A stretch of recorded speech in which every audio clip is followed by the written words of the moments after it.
appointed, and that's section 109(2). And as it says, an acting appointment or an acting auditor general. So it is intended to be a temporary period of time, allowing for the appointment or the period of time for the selection of an auditor general on a more permanent basis. So that is what I understand this motion to be about, for a temporary acting appointment, that in spite of it having to be acting, it has to go through the process as set out in section 109(2), which means it has to go through the National Assembly, including the Senate. That's the underlying basis for why the appointment is intended to be short term. So I think that, for one, is what this motion really is about, to address a temporary vacuum. I am informed that that process for the selection or the selection of who would be recommended for appointment of Auditor General is ongoing. The position was advertised, and interviews will be conducted in the near future, within the next couple of weeks. So it is expected that a person or a short list will be identified before the end of this year, which would mean that then a new resolution would have to come through the National Assembly under section 109(1) in that case, to appoint the Auditor General. That said, other issues have been raised, and I think it's important that there is some clarity in terms of the overall management of audit and accounts. From the existence of this country, it seems as though the accounts have been operated in a rather rudimentary manner. We have, not unlike many other countries, we have the accounts being done on a cash basis, not on an accrual basis. When you have in the private sector, most companies manage their accounts on an accrual basis, but governments, for whatever reason, tend to manage their accounts on a cash basis. In addition to that, there isn't a fiscal balance sheet. It's not the norm to have a fiscal balance sheet, but it is best practice at the same time that is also developed. That is an area where Cabinet, in fact, has made decisions on how do we move towards an accrual-based accounting that meets with the international public accounting standards, and that has and is subject to not only external audit in the nature of the Auditor General, but internal audit. That is something that has been wholly missing for the last 40 plus years, the internal audit of accounts and finances, public finances. So all these are areas where that have to be addressed, but that really do take time in being fully addressed. So now, for example, I think equally, if not more important than the external audit, is the internal audit. An internal audit bill has now been drafted with support, with consultancy support. Internal audit bill has already been drafted and is being refined before tabled to Cabinet and ultimately to the National Assembly. But certainly we would look forward to the support of all senators when that ultimately comes forward. The government in the early days of this administration went about and secured funding, a loan from the IDB for public financial management. That project loan and that project is in progress. Under that project, we're developing legislation in terms of procurement, central procurement of goods and services. That as well is in process, and a bill and a preliminary draft has been drawn up. That ultimately we will seek to push that through cabinet and ultimately the legislature as well. But there are a lot of areas that are being addressed, but they do take time. With respect to the staffing, and this is staffing that's not limited to just the Auditor General Office, but the overall pay scale structure is something that is actually under review. That is, once again, a technical cooperation has been secured for that. The Public Service Union is fully aware of this. This has been shared and with the Public Service Union with a view to understand what are the weaknesses. They're clear. The existing salary scale is clearly an archaic one that really has outlived its I don't know if it's purpose, but certainly there are better ways of a salary scale for the public service. With that consultancy assistance, we're looking forward with the engagement of the public service to refine or redo that that salary scale. So it is relevant for this discussion, because I don't think anybody would disagree that for example, the position of the Auditor General, the job description and what it entails very well would require a better compensation to attract the quality and the skill level that is needed to effectively run the office of the Auditor General. But what ultimately I wanted to highlight is the work is being done. It does take time to get through all these processes and ultimately to improve the function of the public service and the function of these most important offices. As it relates to the audit itself, in terms of the accounts, the government actually secured the assistance of the IMF to assist in the preparation of the financial statements. However, again, as far as I understand, the financial statements from 2014, 2015, 2016 are missing information. So because that information is missing, it cannot be finalized. And because it cannot be finalized, it cannot be audited with a clean opinion. So if it is to move forward, it will end up having to be qualified and having qualified statements. That, I think, whether we like it or not, that might well be what ultimately will have to happen. That the statements from 2014, 2015, 2016, 2017, 2018 to present will all have to be qualified in order that those financial statements are finalized. Once that is finalized, then the audits can be completed. But that's, as far as I understand, what is the hold up on those audits. Going back nearly a decade, where documents, information, data is missing in order to have an unqualified opinion on those financial statements. Thank you.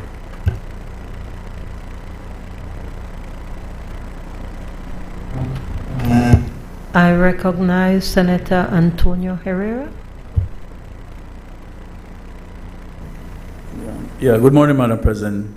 First of all, we want to make it clear on this side that we do support the position of the Auditor General. We think, however, that it's wrong timing at the moment, especially to give somebody a 4-month contract for such an important position. As said before, this position has been on hold for 4 years now. We came here and we approved an extension. So they had time enough to find somebody to fill this position during that extension. So to DR, we're saying that yes, the position is important. Yes, the position needs to be upgraded, especially when it comes to compensation. However, right now is the wrong time. 4 months. What will 4 months do, or what that person will do in 4 months? To me or to us, that's a bad thing for continuity. You bring somebody 4 months on a big job and then has to leave for the 4 months. I think, and I believe, Madam President, that it's time for us to wait for a qualified person to fill this position. That's all my comments today. Thank you. Madam President, this resolution is critically important. All that has been said by honorable senators has to be taken on board and taken into account. It is not a happy state of affairs to have to come to this honorable Senate to move a motion to appoint Auditor General for 4 months. It is, however, where we are. As has been pointed out repeatedly, we appointed Auditor General. We'll recall that Ms. Bradley had retired and was brought back, and then there was an extension for her. As I understand it, that extension expired in August, and therefore there is no one occupying the post at this time. Madam President, the Constitution was amended in 2001 to address this situation. Prior to 2001, there was no ability constitutionally to appoint an acting Auditor General. And as Senator Corey has pointed out, Section 109(2) provides that if after the 15th day of January 2002 the office of Auditor General is vacant, which it is now, or if the whole of that office is for any reason unable to exercise the functions of this House, the Governor General, acting on the recommendations of both Houses of the National Assembly contained in resolutions passed in that behalf, may appoint a person to act as Auditor General. Now, that is where we are. The government has come asking the permission of this House, the House of Representatives, to approve the recommendation to the Governor General to appoint Ms. Rodriguez as an acting Auditor General for 4 months. The period of 4 months has to do with, as I understand it, completing the process for the advertising and interviewing and hopeful recommendation of a person to be appointed the Auditor General. My appeal to this Honorable Senate, Madam President, is to reflect soberly on whether or not we prefer to continue for 1 minute, 1 hour, 1 day, 1 month, 4 months without an Auditor General in an acting position. Is that better than having an acting Auditor General? If the social partners and the opposition, as they have articulated, are not supporting the motion, then the motion will fail, and it means that we will have no Auditor General. I do not believe, with respect, that that is in the interest of the Belizean people. All the criticisms that have been levied are taken on board. I am not standing here to dispute them. What I will say is the importance that is attached to this constitutional office. The fact that the Constitution was amended to allow for an acting Auditor General to be appointed should be borne in mind, and to say where the public interest lies. Is it in having an acting Auditor General on a short-term basis so that we can complete the process with making a formal appointment, or is it better to have the office without someone acting in the interim?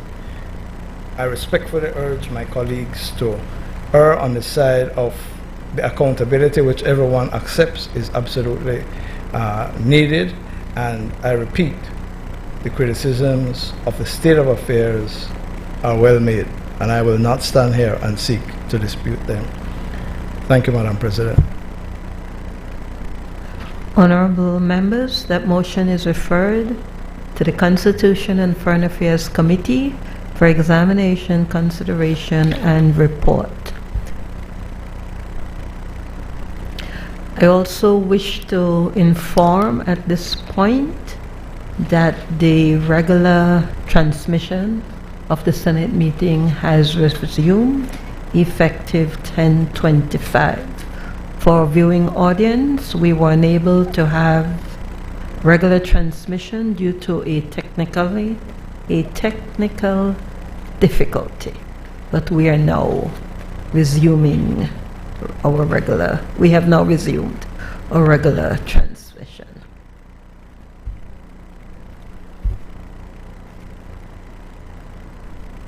Bills for second reading. I recognize the leader of government business. Madam President, I rise to move a second reading of a bill for an act to appropriate further sums of money for the use of the public service of police for the financial year ending on the 31st day of March 2025. Madam President, this bill is consistent with our policy of bringing to the National Assembly supplementary appropriation bills to have the light of public discourse look on monies that have been spent or are going to be spent separate from what has been approved by the budget. I recognize Senator Michael Perfy. Madam President, I will try to be very, very short.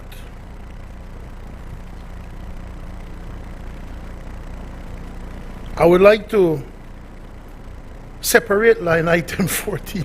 No, Madam President, I see something here in the supplemental for general elections. Now that one line item, Madam President, I fully support, and we fully support. The rest we do not support. So, Madam President, I urge the government to use this money, use every penny to call the general elections now, because you're budgeting for it. And if it comes in a budgetary, if it comes in a supplementary that is in a budget cycle that will end in March 2025, it means clearly then that the general elections is going to be before the end of March 2025. So don't be secret about it, Madam President. Say what you're going to use with the one. No, to be fair, you're saying what you're using it for. General elections, $343,787.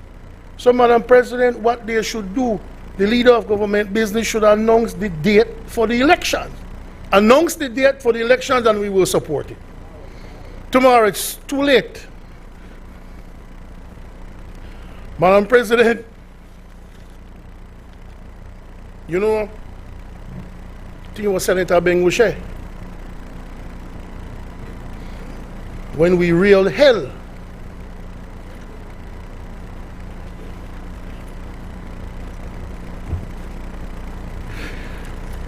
I can clearly remember, Bishop, when you said the first budget tabled by this government, it was 2021. And you said, Bishop, and I tried very hard not to agree with you, but you had a point. You see the first budget? You, as a representative of the church have decided this is your first budget. We'll give you a run. We will give you a blind. Because this is your first budget. But on your second budget, you'll be held to tax. Well, Bishop, 21, 22, 23, 24. This is their fourth budget that they have presented to the National Assembly. And I heard the rumblings of the Minister for State when he came to the Auditor General. Sir, that, along with things like this, we've had 4 years to correct, It's not happened yesterday. If you look at the introduction to this bill, Madam President, at Section 2 of the bill.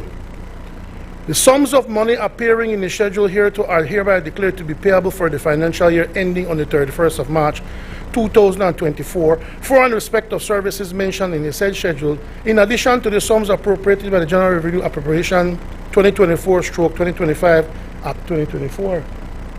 This supplementary that we make we pay for what we owe for 2023-2024 and to ask for more money for 2024-2025.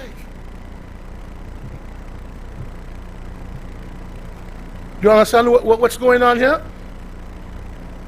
Bad planning for 2023-2024 to the point of in a Creole parlance when I say a whore. And you don't have enough because of bad planning for 2024-2025. So now you come to the National Assembly and you say, approve us $106 million. That's what we're talking about today, you know, Madam President. Today, in this very nondescript room, this body will decide that the people of Belize need to approve $106 more million on top of the $1 billion budget that was presented earlier this year. With a full 4 to 5 months left, you come here and you ask for about 10% of what you asked for in 2024. Madam President, that's unacceptable. That's unacceptable. And when you look at the breakdown, Madam President, you would think that the Ministry of Finance and the Office of the Prime Minister being the Minister of Finance, that they would whip these different ministries into shape.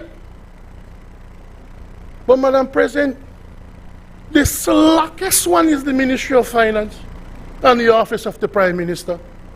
They seem to be doing the least amount of planning, so how can they put to right any of the other ministries not doing the proper planning and execution of their budgets and their budget estimates? Madam President,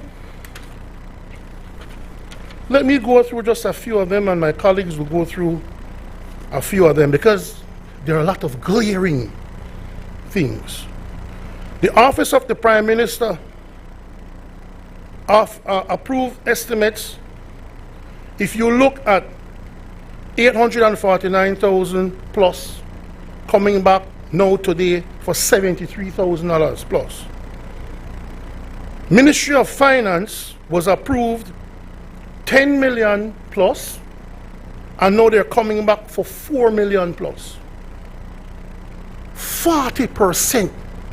That's how much you have miscalculated what you needed for 2024-2025. You have miscalculated, and we're only in November, Madam President. There could be more supplemental, so it could go up to maybe 50%. You have come back for 40%. You are saying to the Belizean people, I misjudged, all right, bad plan this ministry to the amount of 40%, and I repeat what I said earlier, because we have done the numbers. For 4 years, you have presented $4 billion worth of budgets. And of that, at least 20%, you're talking about $700 to $800 million have been brought for supplementary budget allocation, which means that they have not been planning to almost $1 billion they miscalculate. Any business you're running that can't survive, Senator Herrera. If you're running a business and your finance person come and say, boss, I presented a budget to you for $1 million, but no, I need 500,000 because I miscalculated, that person will be fired. Unacceptable, Madam President. You look, for example, in the Ministry of Finance. They budgeted $264,000 for travel and subsidy.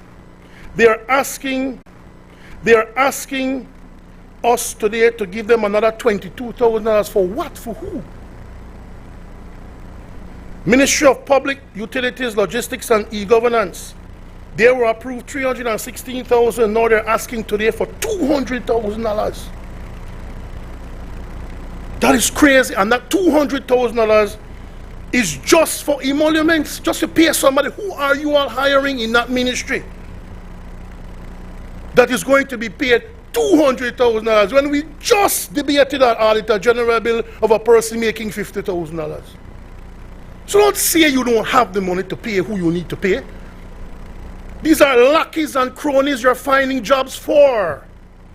$200,000 in emoluments. You don't even explain what that is for who. Madam President, well, my friend will deal with National Defense and Border Security. That is a special one. Madam President, Office of the Governor General. You have 20,000 for conferences, workshops, and summits. All right, fine. The Supreme Court. Well, the Supreme Court, Madam President, for how much we know, they get paid. For how much we have voted to have how much they get paid, the least they can do is budget properly. You're telling me that you budgeted $0 for Peace Justice, and now you're telling us you need $93,000. You're telling us that the Supreme Court budgeted for $27,000 for Cap 2, but now budgeted $27,000 for Cap 2 in 2024, in March. You know how much they're asking for now for the rest of the year? $215,000. You didn't know you needed to do that. Or if this was a bill that was run up 2023 to 2024, didn't you know you have to budget for it March this year? You see why you need one Auditor General? You see, Madam President, why we cannot accept an Auditor General for 4 months? It makes no sense. Madam President, when you look at the ministry, and this is the one, I will say it again, this is the best one. This is the one I support.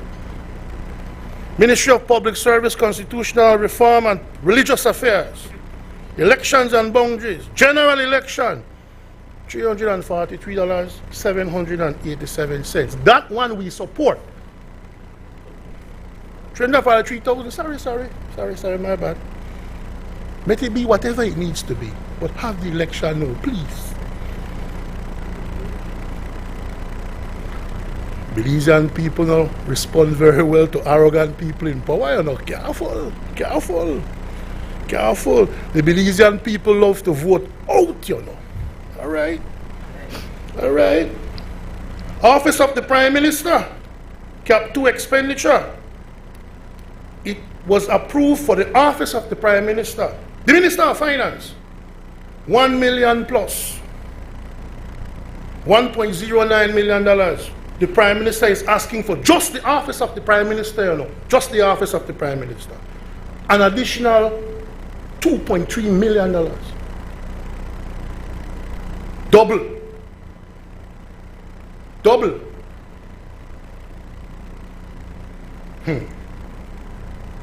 Immigration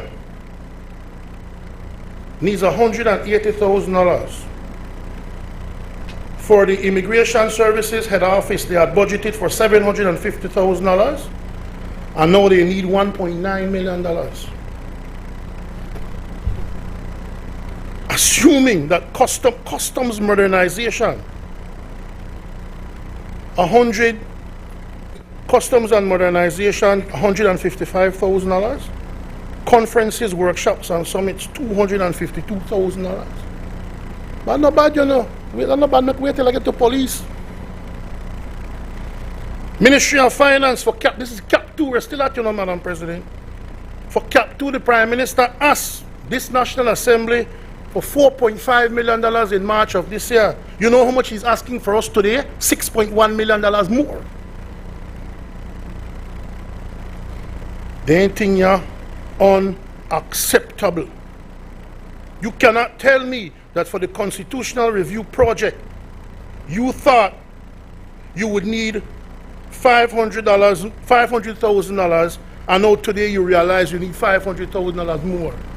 Where's the planning? Where's the planning? There's no planning here. Capital subscriptions to international financial institutions. We approved $1 million in March.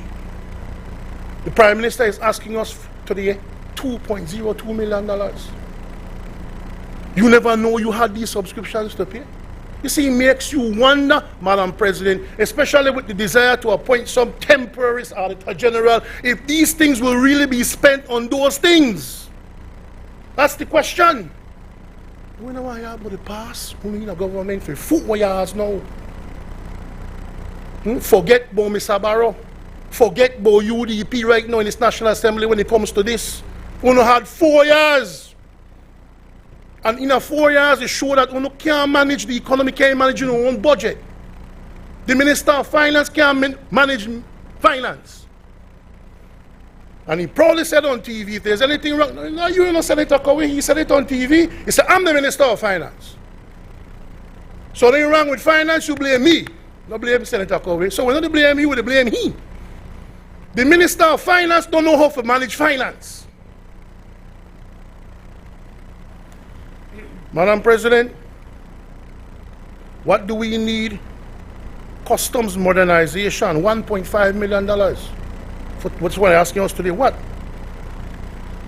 Ministry of Health and Wellness, Madam President, they came here for Cap 2, $350,000. Today they're asking for almost the same amount, $324,000. For what?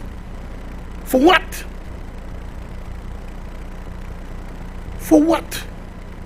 A UNICEF health program, $250,000. No, you want $239,000. Listen, you're coming here in a supplementary, asking in many cases for the same amount you asked for at the proper budget, the big budget. A supplementary mean that if you budget for something and you come a little bit short, you ask for something more because, you know, the more or less, plus or minus only 5%. Man, you don't come here for the same amount. Look at, we know you never read this thing, you know. Don't challenge me, not on this. So now, Madam President, Ministry of Agriculture and Food Security for Cap 2 got $220,000. Today they're asking for $3.2 million.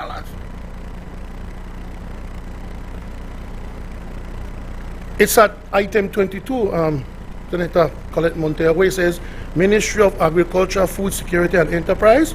You go right across. It says there,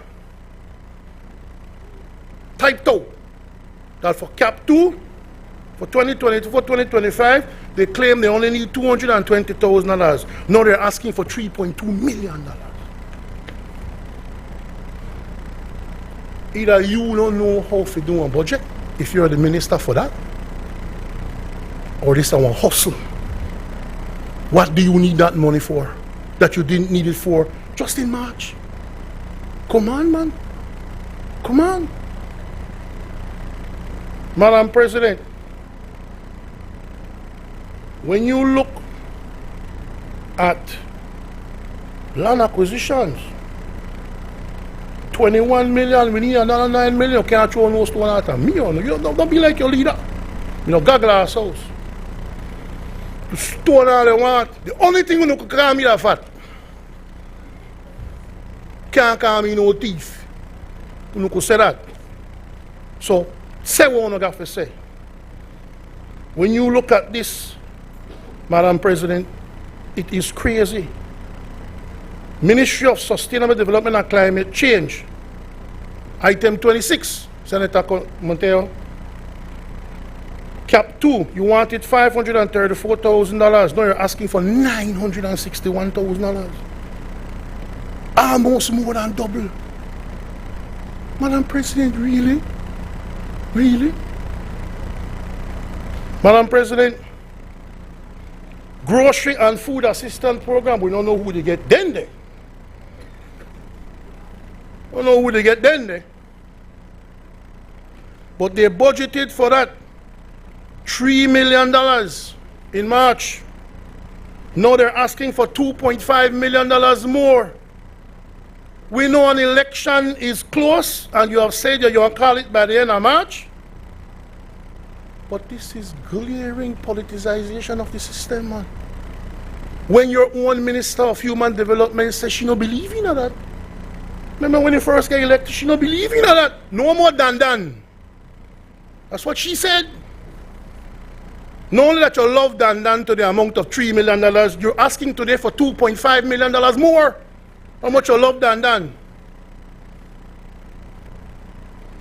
Madam President, Ministry of Infrastructure Development and Housing, and Madam President, you inquire over that Belcan Bridge soon, you know. You inquire over that. Because who can get hired to do that? And what process? But Madam President, Ministry of Infrastructure Development and Housing asked for cap 2, $5.1 million for the 2024-2025 budget cycle. You know how much they're asking for today, Madam President? $13.7 million. What uno said it happen between now and March? What uno never say from this March? What? Upgrading of San Esteban Road, man, uno stop uno fool, man. How you want us today for $3.1 million to do that when in March, just a few months ago, you said you only needed $127,000. So come all of a sudden now, you need $3.1 million.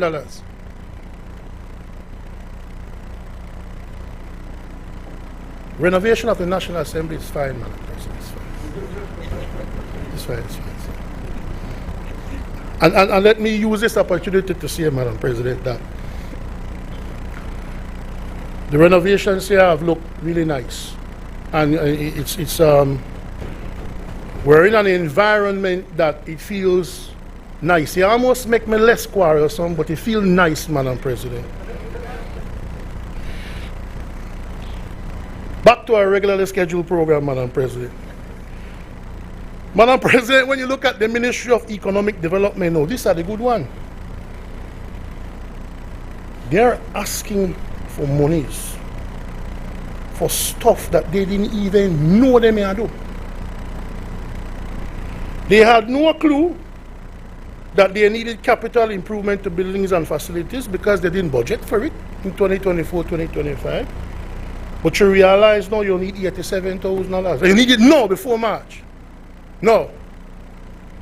You didn't budget for agricultural roads, but now you need $127,000. That could be any road. That's clear enough in our road, man. You know $1 million a mile for a good road? The way how Julius built it, because then he broke up. $53,000 for conferences, workshops, and summits. How you ask for that now and you don't do nothing?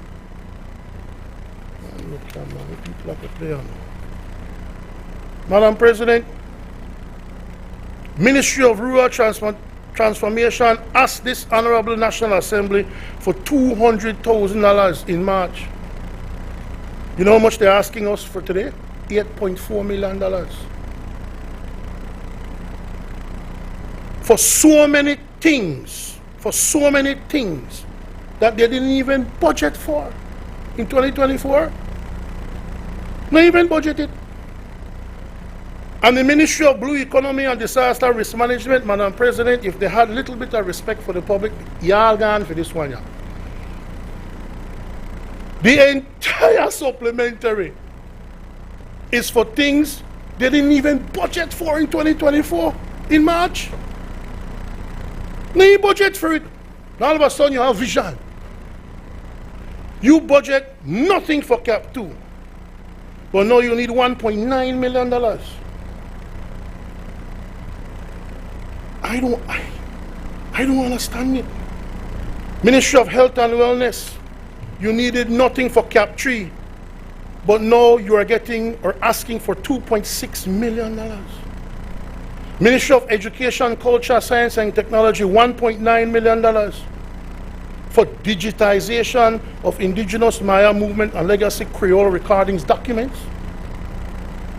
You had $1.9 million. Now you're asking for $6.9 million.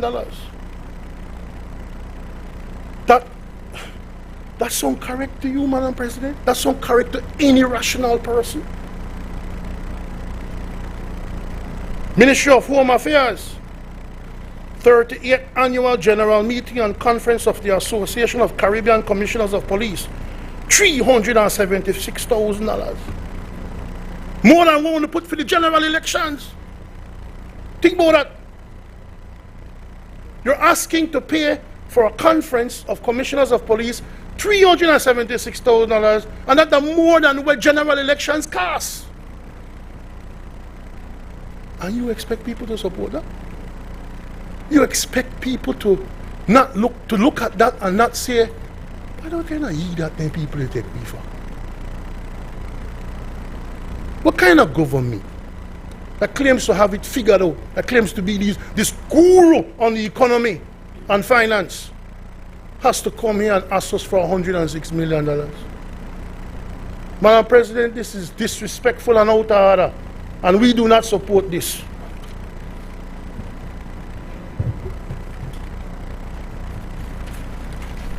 I recognize Senator Kevin Herrera.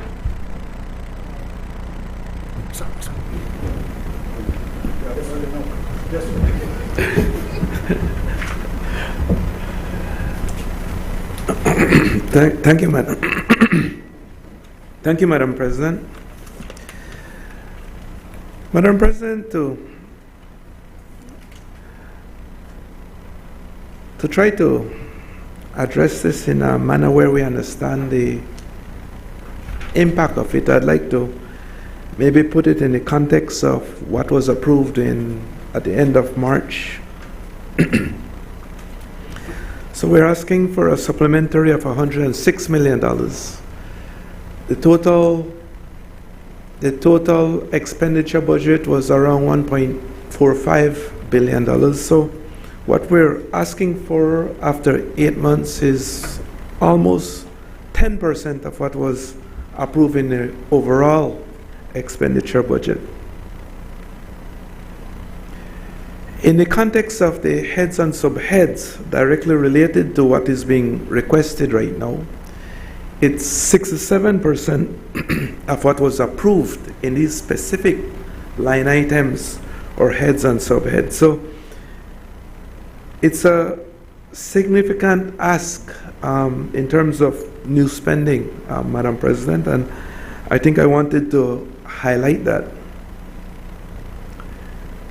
But also I think we have to look at it in terms of what we were trying to achieve in March. What we had in March, Madam President, is that I think we had around a margin of less than 1% of revenues, of expenditures over revenues. And so there was a very small financing gap that was required. And I think that spoke to fiscal discipline. I mean, we were trying to really balance those numbers. And so now that begs the question, Madam President, when you throw $100 million, $106 million on top of that, what does that mean in the larger context? Does that mean that we've thrown that fiscal discipline aside and we're saying, well, let's expand the deficit? Or does that mean that we brought in unforeseen or unexpected additional revenues into the system and we'll maintain those ratios?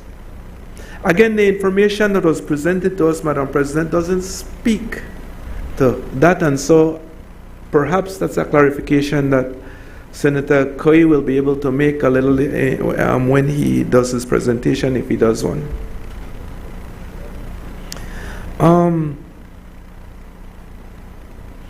Again, I think in terms of where we are and what we intend to do, Madam President, I am hoping that the administration will maintain the type, will seek to maintain fiscal discipline, because we've all been down the road before where we had these burgeoning debt, and those had to be brought back down. And you know, I've always commended the current administration for bringing down that debt Senator Koi especially, in terms of the work he did, in terms of bringing that overall debt from 130% to where we are around 68% right now. But I'd like to maintain that discipline, Madam President. I wouldn't want to go back to where we were. I mean, that's something that I think was very dangerous to us. It could have created a lot of problems in terms of payback. I mean, when you look at what was required to service those debts, it became a significant portion of our expenditure budget. And so I'm hoping that we will be able to maintain those types of fiscal discipline as we're going along. But I'd like to point out as a number of items here, Madam President. In terms of looking at the recurrent budget, we're asking for overall a 10% increase for these heads and subheads. That again is significant. If you look at the Ministry of Finance, they're asking for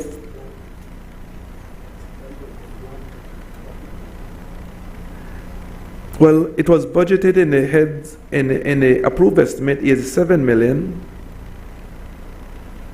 Yes, that would be 1.8. I'm sorry. Yeah. But again, that would be what, about 8%? Yeah. No, I'm looking at it in terms of 10 million compared to the $87 million, just for the head and subheads that were listed here. Yes. No, yes. Yes, so it's not a small amount, Madam President. I mean, when you look at the Ministry of Finance, we had an approved of $10 million, and now we're asking for $4 million. That's a 40% ask in terms of new expenditures or additional expenditures. I especially want to highlight, Madam President, the Ministry of National Defense and Border Security. I flagged this item two times in the last two budgets.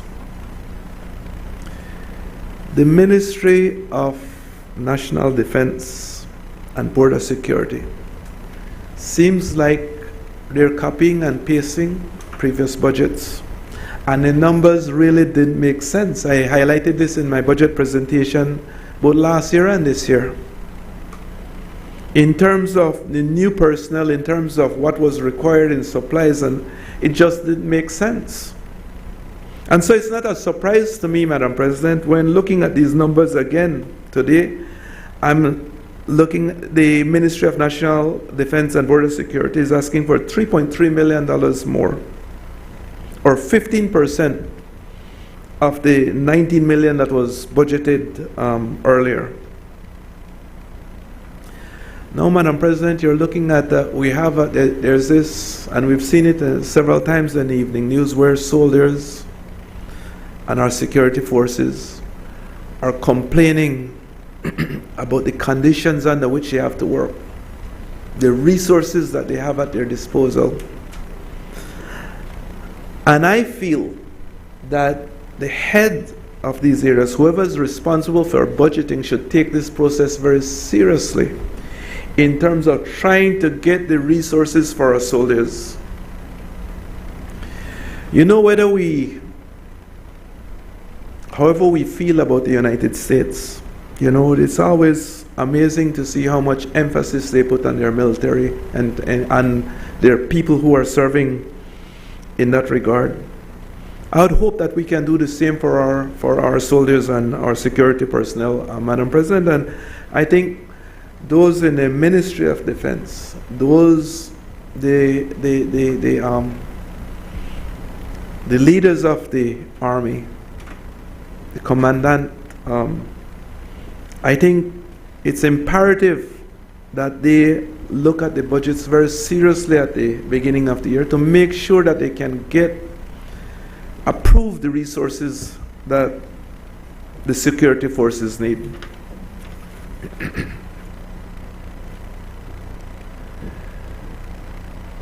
Madam President, I'd also like to look at under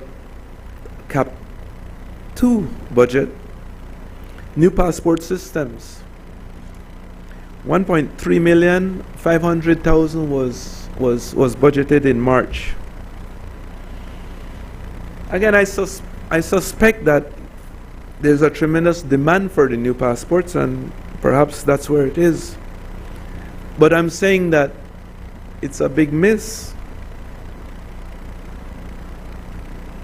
and that these passports are paid for. I mean, there's a fee for them. Now, whether that fee covers it, I think from previous presentations, I think it's only covers a portion of the cost of that. So perhaps that's where it is, but I'm saying that that's really a big miss. I mean, that's what, that's over 300% increase. In Cap 2, the Ministry of Finance, Madam President, budgeted $4.5 million, and now they're asking for $6 million. Again, well over 100% increase in terms of what they're asking to spend there.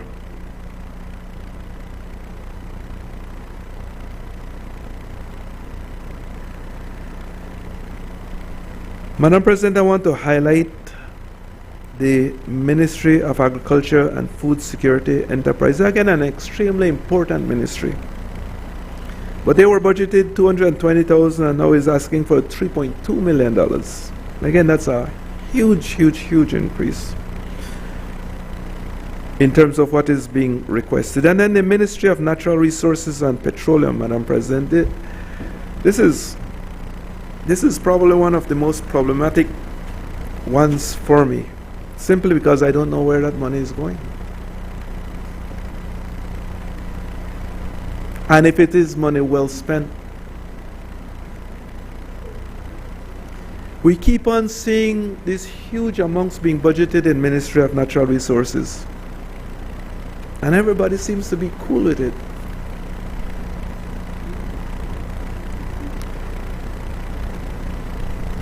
This is probably one of the most unperforming ministries ever. And we just keep on throwing resources at it. This is where so much of the fleecing of this country's resources takes place, and this is where we're putting in all this money. And there's no end in sight. And there seems to be no interest in fixing it. It's the worst part of it. This is a ministry that featured very prominently in our investigation.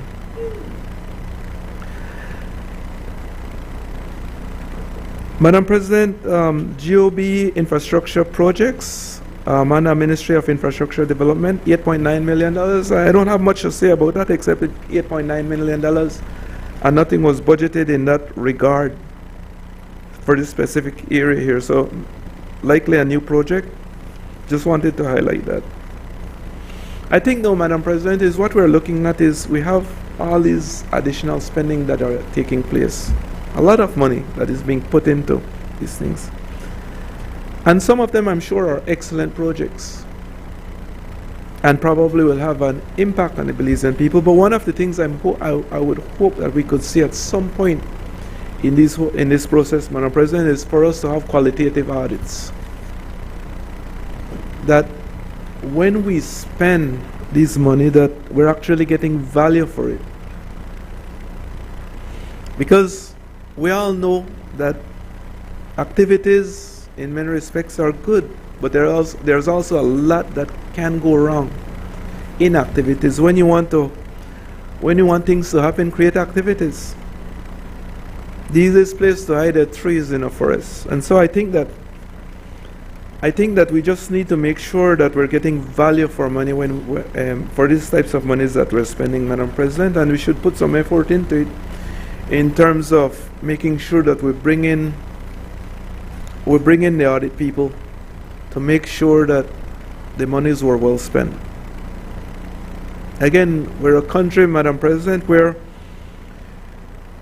there's so much need in this country. I mean, every day we see people in medical situations really needing help. We see kids going to school without adequate supplies, food in some cases. And I think we owe it to them that we have to do our best in terms of getting value for the money we're spending. Sometimes I think that point is lost in these exercises.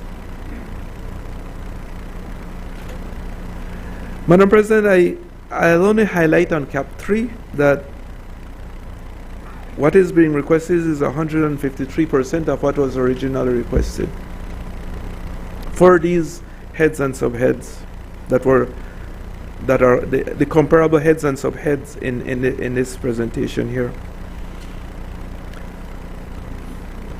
I think it would be very, very good information, Madam President, if we see how these additional expenditures will be paid for.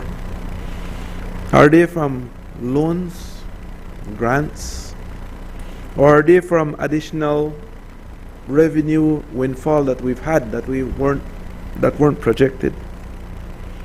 I think in terms of maintaining the type of discipline I spoke about a little earlier, Madam President, is that it's extremely important, I believe, that we maintain our conservative fiscal posture and that we make sure that we don't add unnecessarily to the debt burden as we're going along.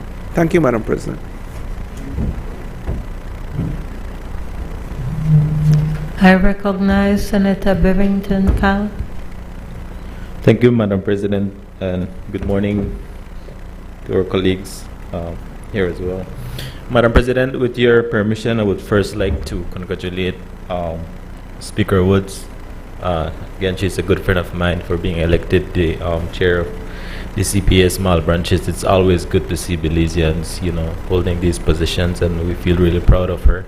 Actually, like you rightly mentioned earlier, that I was with her in Guyana for one of the conferences as well, and she is well respected individual representing Belize, across the region, and I felt really proud to be part of that delegation with her.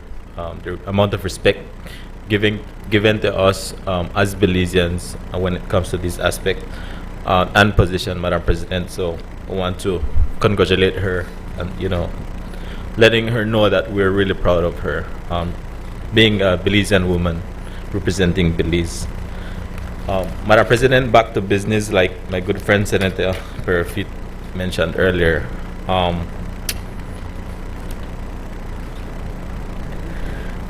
He's not a good friend. But it begs the question, Madam President. I thought he was more focused, but obviously with all that's happening,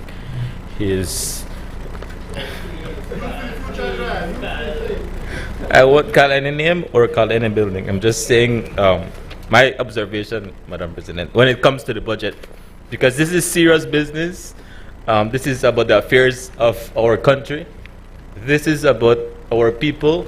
And as a government, we are obligated to meet the demands, to give the people, the Belizean people, the goods and services that they deserve, Madam President. And that is why we're here, because obviously budgeting, Madam President, there are things, unforeseen circumstances that may come up. For example, the wildfires that affected the entire Toledo district and across Belize, and a lot of these people are still recovering, Madam President, and I'm quite surprised, well, not really surprised, that Senator Perfit didn't even mention none of these, because obviously he doesn't know the reality that is happening on the grounds. When it comes to Cap 2, line item 22 under Ministry of Agriculture, Food Security and Enterprise, Madam President, is Senator Perfit telling our farmers, especially in the north and western Belize, that we should not support them when it comes to difficulties that they're being faced with at the moment. Again, the government is stepping up to the call of the farmers, and we need to support them, Madam President, because obviously we need to have a sustainable country. We need to make sure that, our country, our Belizean people have the food, and of course, also supporting the export market, Madam President. And we have, like you rightly mentioned earlier, that a significant amount of this budget is allocated to the Ministry of Agriculture. And we also want to thank Minister Mai for all the work he has been doing in the agriculture sector. I think from since taking on office, we have seen the significant improvement that we have had in the agriculture sector, and the increase of exports as well, Madam President. So this is wise investment that we're doing, investing our farmers. They really need it. And of course, we get those returns when we do these exports, Madam President. So for us, we fully support this. When it comes to the Ministry of Human Development, again, he criticized what we call the Grocery and Food Assistance Program, Madam President. But this government, Madam President, is not giving Mickey Mouse any grocery bags. We are making sure, not even Minnie Mouse. Madam President, I work directly in the Toledo district, dealing with these, in the Toledo East especially now, Madam President. And we make sure the priority is for the elders, Madam President, the single mothers. We have a lot of our elders who have done a lot for our society. They have done a part in the growth of our country. And of course, we need to take care of them, when they cannot help themselves, Madam President. And for us, this is the priority. And we have a large number of our society that is in that age range that really needs it. And I see the appreciation that these senior citizens have, Madam President, when they get these grocery bags, the smile on their faces.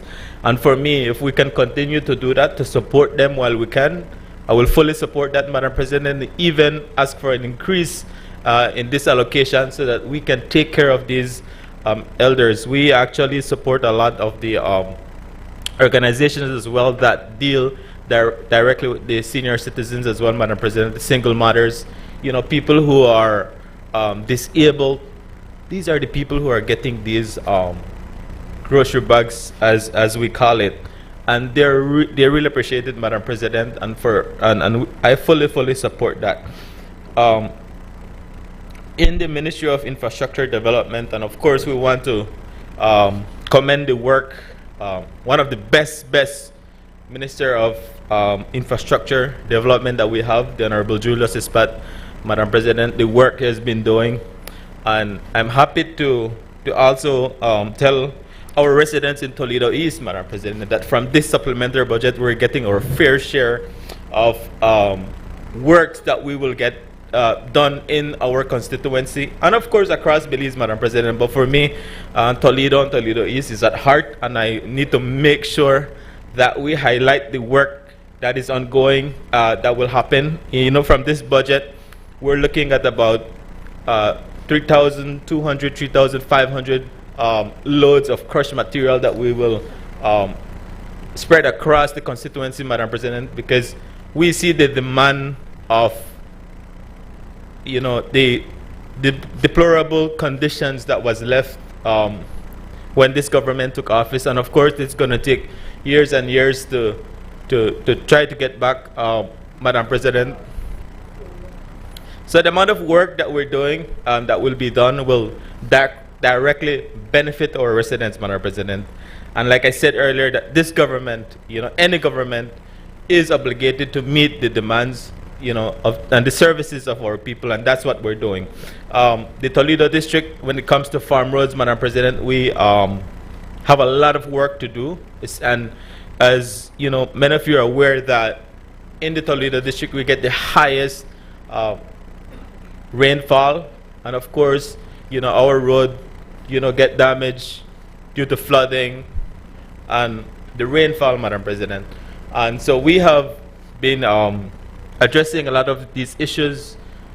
We have had some areas like, for example, Boom Creek, who for the past, for about a week, the residents couldn't get in and get out of the community because of the amount of rain, flooding that is occurring in the area, and we're happy to announce to them that next week we're going to have some culverts being installed and replaced in their area, so that would allow the flow of the water so that, you know, our residents can then move in and move out. Even our school kids have been deprived of going to school because of this, Madam President. Again, this is something that we're addressing, and we want to plead to our residents of Toledo, and especially Toledo East, to give us some time, you know, be patient with us. As soon as this rainfall is, as soon as the rainy season comes to an end, Madam President, we're going to push the work for this month, next month, and January, and, you know, until that time comes. So, of course, Madam President, in the Ministry of Rural Transformation, of course, my good friend, Minister Rikena. Madam President, this is a key ministry to development of our country. Again, highlighting Toledo East and Toledo West, that there's still some communities who have issues when it comes to their water system, Madam President. And, you know, we have been, at least this government is hard at work to make sure that we deliver and make sure that we give them this basic human right of having access to potable water, Madam President. And this government is hard work at that, and I'm sure that some of this budget will go towards the purchase of a brand new well rig that will be in the country, I believe, the first week of December, Madam President. So this is, so presently the well rig that we have is about 23 years old, Madam President, and that one rig is servicing the entire country. So this government see it fit that we need to get another rig, Madam President, and I'm happy to say that, again, that rig should be here in the country in the first week of December, and we're hoping that the first drilling that will be done by that rig will also be done in Toledo East, in the Trio community. Trio needs, again, Madam President, needs attention when it comes to their water system, and, you know, we've been assured that that will be addressed again as soon as that well rig comes in. So I'm sure that, you know, Toledo East will get the blessing by this new rig. Madam President, when it comes to education, again, Madam President, I've been directly involved with all of these, well, at least undergrounds, to see the demand of education when it comes to, especially in our constituencies in the South. You know, obviously, Toledo does not have that employment opportunities whereby people would go work so that they can have that finances to assist their children to go to school. So they come to us, Madam President, to seek assistance when it comes to education. And, you know, as a responsible government, we cannot deprive of our residents of education. And I want to thank and highlight the Minister of Education, Minister Fonseca, for the hard work, his dedication, his team at the ministry, Madam President. Done? So, Madam President. Senator Perfeet, kindly be reminded of Standing Order 40 as it relates to being silent when a senator is speaking. Thank you, Madam President. Thank you, Senator Perfeet, for recognizing me like that.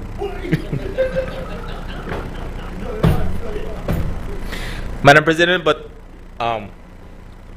like I was saying, I want to thank the minister, because we submitted hundreds of education requests and we did not look at any party lines, Madam President. Whoever came to our office, we made sure that we submitted those invoices, and I am happy to see when we got the response that all of those persons really got the assistance that they need. And of course, when I see this allocation for the ministry in this supplementary, Madam President, it actually brings a smile to my face and also to the faces of our new students coming in for the January semester going to the tertiary level education. Madam President, we can assure them that we're going to work hard, we're going to fight for them to make sure that they get that assistance needed.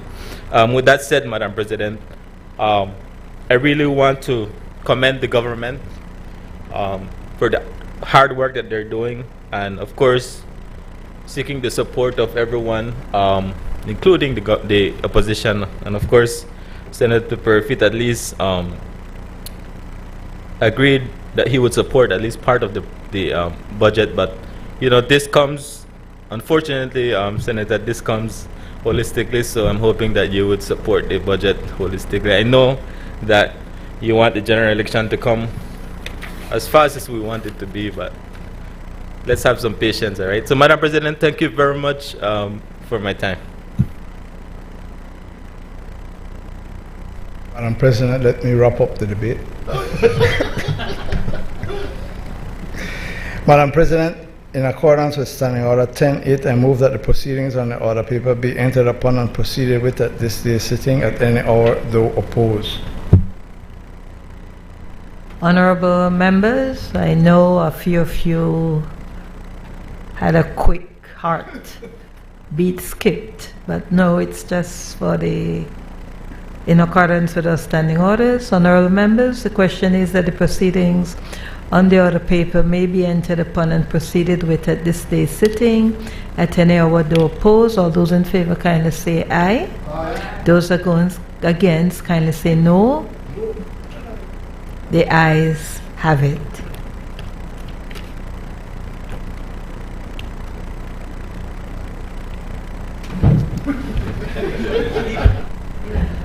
I recognize Senator Bishop Alvin Bengushe.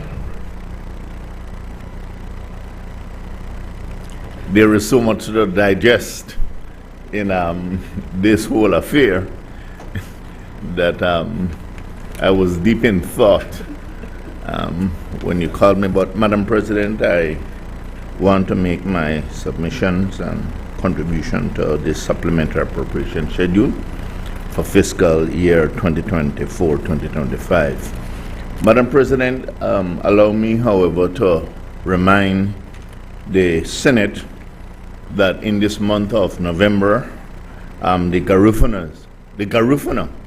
Garinago, I need to correct myself insofar as that whether the noun is properly used. The Garinago are celebrating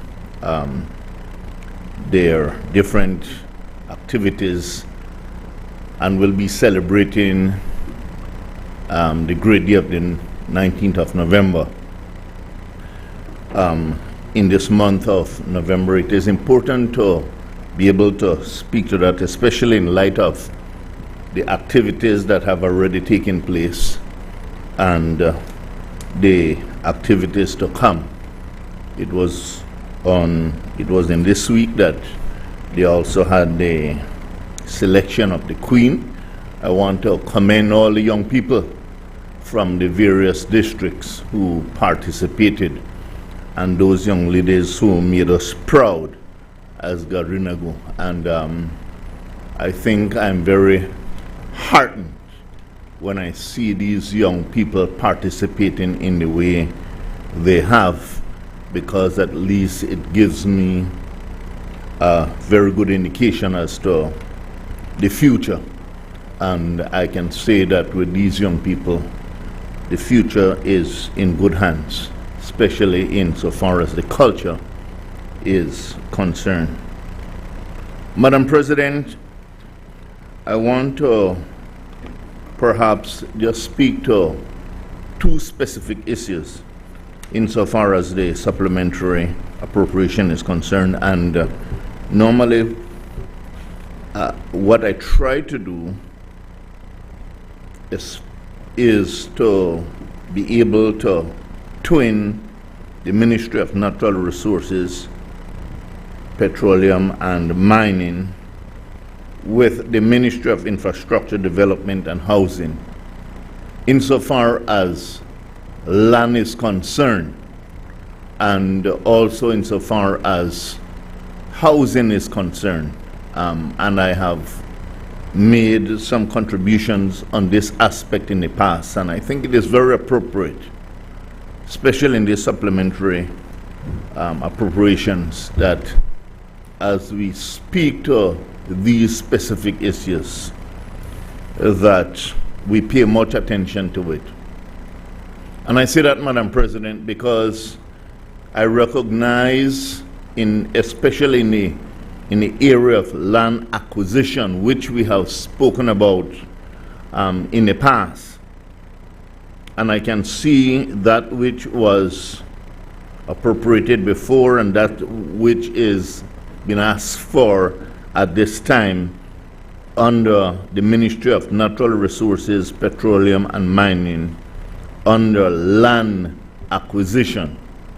And I know that we have had discussions on this in the past, and while I was very supportive of it, and I still am, to an extent, because I recognize that some of these land acquisition also is a part of the housing development that the Ministry of Infrastructure Development and Housing is presently engaged in. And I can see the positive effects of that, especially down south. And I especially want to single out Minister Zabani and the work that he's doing out and down south, especially the Stand Creek area. And so where you see good, it is important to be able to point this out. But there are also some concerns. As I said, and one of the things that I'm mindful of is that we're going into that period of elections in time to come. And one will have to be careful how we continue to manage this aspect. And I'm speaking especially to, as I mentioned before, land acquisition, and also the Ministry of Infrastructure insofar as housing is concerned. And while I can appreciate and understand what, for example, a person like Minister Zabani is doing out down south, I would have some concerns. Not only have I heard, but I have also seen where, especially insofar as land acquisition is concerned, who are some of those persons or people benefiting from that aspect in other areas, especially insofar as the city is concerned and some areas of the city.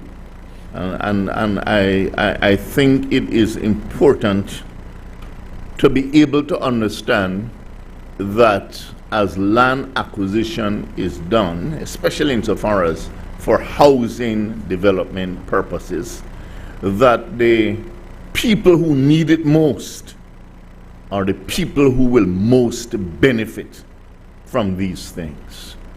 Single mothers,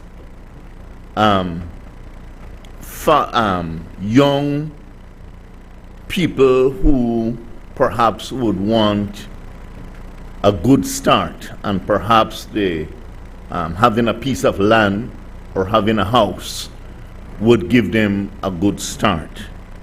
I want to continue to impress upon those who are responsible for these two ministries to be able to take these things into consideration. And I just want to reiterate again, I look at the Ministry of Natural Resources, Petroleum and Mining, and under land acquisition, and what was asked for before and what is being asked for now, that as the monies are appropriated, Madam President, that they be put to the use of the Belizean people, and especially young Belizeans. Thank you very much. I recognize Senator Erica Jang. Thank you, Madam President. Today I see Belize as a farmer, and this farmer preparing for crops. And we know that when a farmer is preparing for crop, you need not only good soil for the crop to benefit, but you need time, and you also need the best weather condition. And with the time and care that you give to this crop, definitely there will be some flourishment. Your crop will flourish. And in the end, when your crop flourishes, it will benefit the entire community. Madam President, today I see this supplementary appropriation as that crop that we are waiting for as Belizeans, so that we can benefit. I will say that I want to look at 3 areas of the budget of the supplementary, which includes healthcare, infrastructure, and education. We all know that the backbone of any nation's progress is infrastructure. And today I stand as a proud individual. There were a couple years ago, we used to travel from Dangriga to Punta Gorda, and we took like 5 hours to get there. And then the road conditions deteriorated. And then we realized that those hours we took, we returned to those hours again after the road became better. And now moving from Dangriga to Simple Placencia. Earlier, like 4 months ago, it took us like, I travel to Placencia every week, by the way. So it took me like an hour and a half, 2 hours, because of the deterioration of the road. But right now, I am so proud to see that there's allocation in this budget for the infrastructure to become better on those highways. And I believe that when it becomes better, there are a lot of farmers in the southern part of our districts that need to transport their crops. And I'm believing now that those crops, when these roads are better, they can do probably 2-3 trips for the day rather than 1, and to get those products to the market. And of course, their pockets will be filled with money. And those who are selling at the markets, their pockets will be filled as well. And those who purchases from the market for their businesses, we're going to have a bloom in our economy because of infrastructure. I'm also looking at the time difference when we have emergency services, emergency situation. For example, the ambulance need to come from Punta Gorda to Dangriga. It will limit the time that these drivers take to bring our patients in very, very quickly and secure health benefits for them. When I look at healthcare,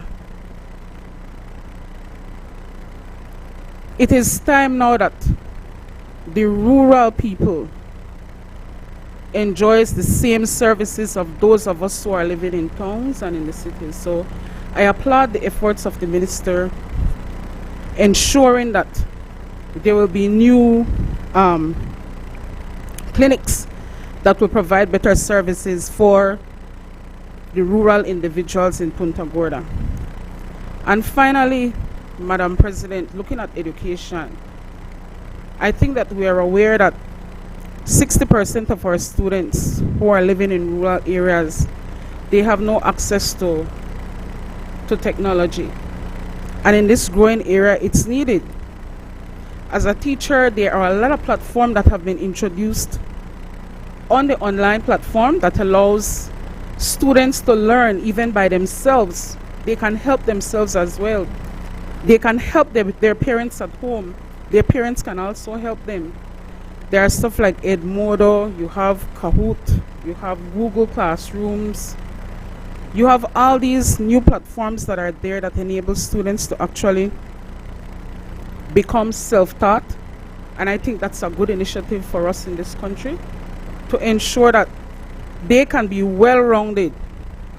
And it is important that we look at this appropriation as not an appropriation that will benefit one individual, but it will benefit all of us.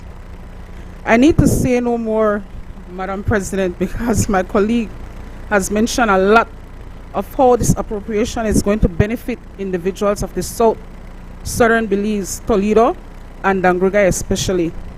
And because of that, I support this budget. Thank you.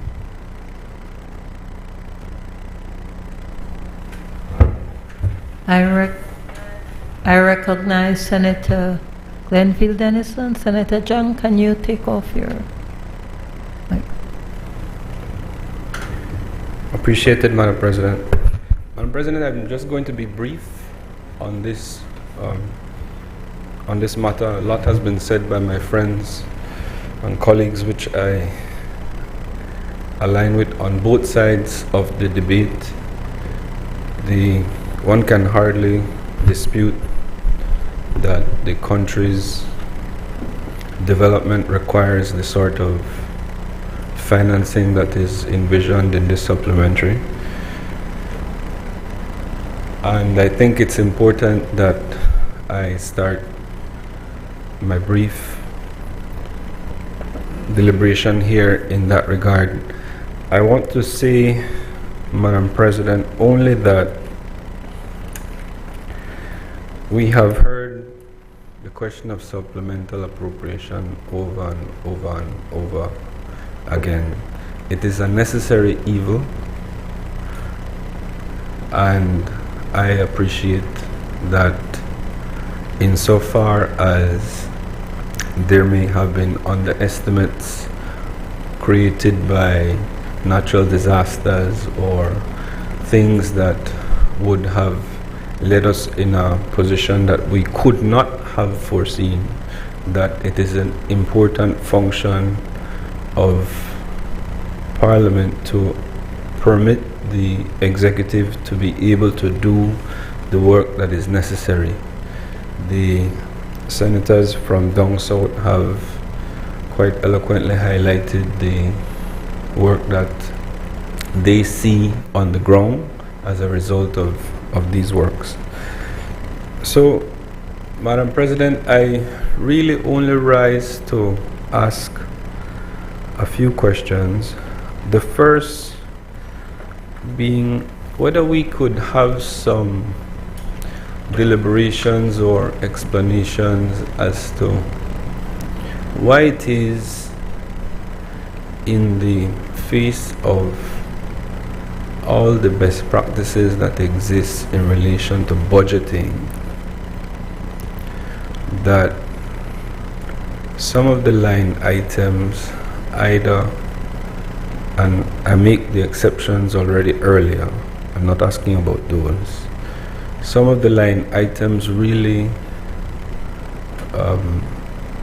did not anticipate the sort of spending that would have been seen in March. Or I correct myself, Madam President, because I know that the budget process is a lengthy one and that it does start sometime around now.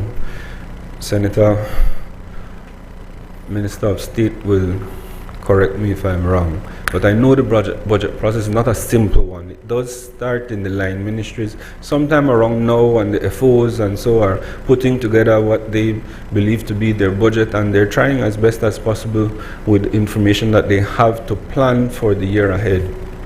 And so I understand that there will be allowances needing to be made when we get to this time of year, a full year after they would have planned, where some things, exigencies of the circumstances now show to them that there were things that were missed. I perfectly understand and appreciate and accept those things. Where I am forced to draw a line, Madam President, is insofar as budget proposals that I think are reasonably foreseeable. The issues such as conferences, I think, is something that we can at least plan for in the year ahead. The questions that were raised by my friend as it relates to the infrastructure development, I want to say and echo, Madam President, that I think we have had the most competent Minister of Infrastructure Development in my knowledge of government, and so I want to challenge him. I want to say that I am very confident in him and his team to be able to plan for the limited road network that we have, so that we know which parts of the road they broke up. Senator Jang is right. The roads down south do fall into disrepair. But we know these things, Madam President. The one in the coastal road has started to deteriorate. And so I think that especially that ministry, and I cast no aspersions on the other ministries' ability to do the same thing. I think they can. I just know that or have confidence in the minister that he could corral his team to say, here we go on. We have 5,000 miles of road, 4,000, 3,000 miles of road. Plan ahead. These were the ones that have been recently developed. These were the ones, this piece, there's a terrible piece of road, Madam President, between, I believe, Gardenia and Los Lagos. The rest is very beautiful to drive on, Madam President. But that particular piece is left, and I don't know why. Perhaps the budget was not there at the time, but I know, I have full confidence that, you know, if we take a holistic look at these matters, I am sure that that ministry can work out in a very method that is simple to follow, based on a metrics that they can work out, knowing what we have done, where we'll need the work, at least in the next 2 or 3 years ahead. Because, Madam President, it's not that all the areas of the road deteriorate at the same rate. The areas right before Mullins River was subjected to heavy flooding, and we understand and appreciate that those things can't always be planned for, but we know we have a hydrology department that is able to look at where those issues can rise. I heard the chief engineer able to catalog when works would have been done on specific culverts that would have failed, and so I challenge not only the minister, Madam President, but the public servants in the ministries to do their part to present budgets that are further ahead than simply the financial plan for the year, and to create a holistic plan for all the bridges that need to be changed, all the culverts that need to be put in, I know the ministry has benefited greatly from the purchasing of equipment that now allows it to do works that we would normally have to contract out. And so to plan for that sort of infrastructure and capital investment in the ministry itself that would permit the very competent officers in there to be able to carry out some of the remedial work that would be necessary. And so I don't like that I called out the minister responsible, but I do so because I am like Senator Carl, I am aware that he's a very competent minister, and I challenge all ministers. I am delighted when ministers are holding portfolios for which they have a qualification in that field, and I hold them in high esteem, and coming with that is a sense of responsibility that I thrust upon them to the people of Belize to marshal the resources of this country in a way that would really and truly see us being able to plan ahead. So the point I want to make there, Madam President, can very, very easily be summarized as, can we plan? Can we make plans in all these areas that we see supplementals coming, especially where, Madam President, the budget is in some cases quadruple what was allocated.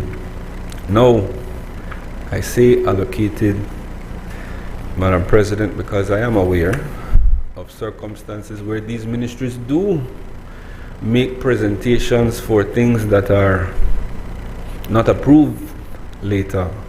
And so I call on my friends in the Ministry of Finance, my colleague, to take a good look at the numbers that are coming out of the technical people, and let's be uncomfortable about whether the budget is so well balanced for a year or two.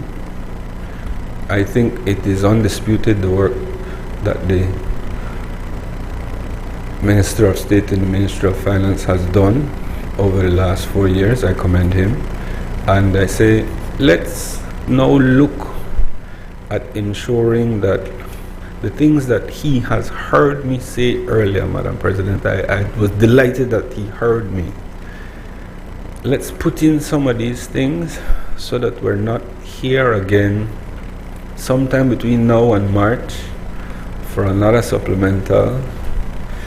And when I look at the budget for April, Madam President, I hope not to see that these line ministries left out or did not account for or still go back to the amounts that they had requested in 2023, 2024, 2025, and they're making the same request for 2025, 2026, when they know and appreciate that particular line items would have been deficient and they had to come back and ask for supplementals. Wildfires aside, Madam President, I join with everyone who would align themselves that there needed to have been a response to the wildfires.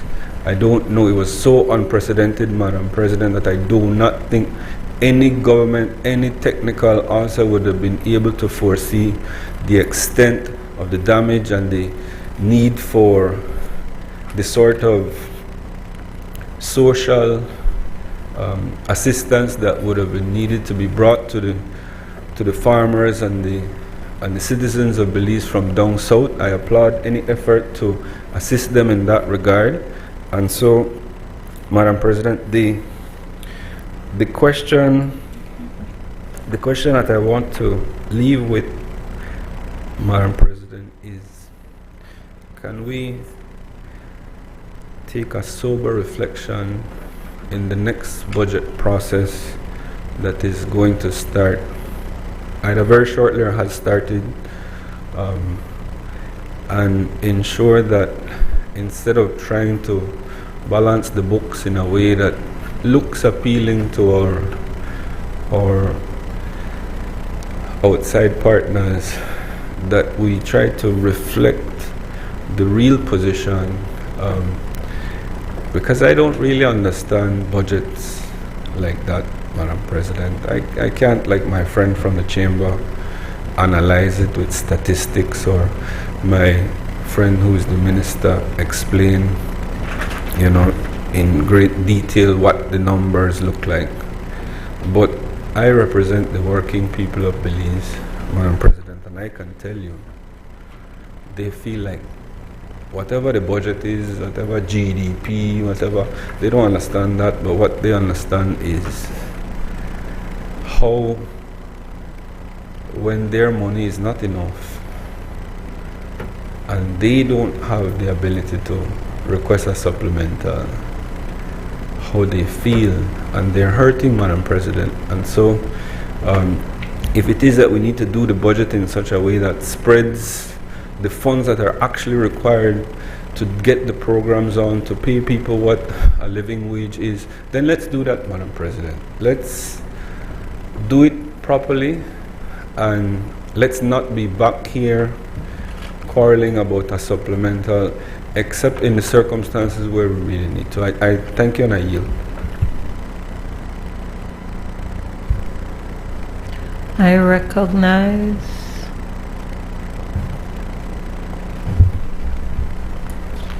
Senator Mark O'Brien. Madam President, let me just clarify that we do support development, we do support public service, we support aid to the farmers, to the vulnerables, to the elders. We're not disputing in that regards. However, Madam President, the Supplementary Appropriation Act bill seeks to appropriate sums of money for the use of public service as a result of unforeseen circumstances. We have to question where is the plan, because when it comes to fixing of the road, helping the elders, the vulnerables, those things could have been put in a plan, and we didn't have to come to a supplementary appropriation bill for this, Madam President. When you think about a budget, a budget must be carefully planned and put together by ministries and offices that have expertise, experience with previous year's allocation, projections, expenditure. It's a tedious process, a very tedious process, and we know that. But there must be a plan. Our budget is never 100% accurate. We know that. You might go above a little, you might fall short as well. But with the expertise that is available, we could minimize, call it unforeseen circumstances, but we could minimize these unforeseen circumstances. What particularly struck us, Madam President, is the ministry that's supposed to oversee and make sure everybody is basically in line with their budget. In the supplementary appropriation, is asking for $4 million more of the $11 million on the recurrent. In addition, Madam President, if you go to Cap 2, right, let's look at the numbers. For all those line items, $43 million were actually budgeted, right? they're actually asking for $55 million more. So they're increasing what was budgeted from $43 million, Madam President, to now $98 million. A drastic increase. We must plan. Where is the plan, Madam President? It appears that there are money available from revenues collection. If that is the case, Madam President, it appears that the government is just spending, while the people suffer. Why not plan to ease the pain and suffering of our poor Belizean people, Madam President? Remember, the Belizean people, our hearts, we have to look out for them. If you go to CAP 3, Madam President, again,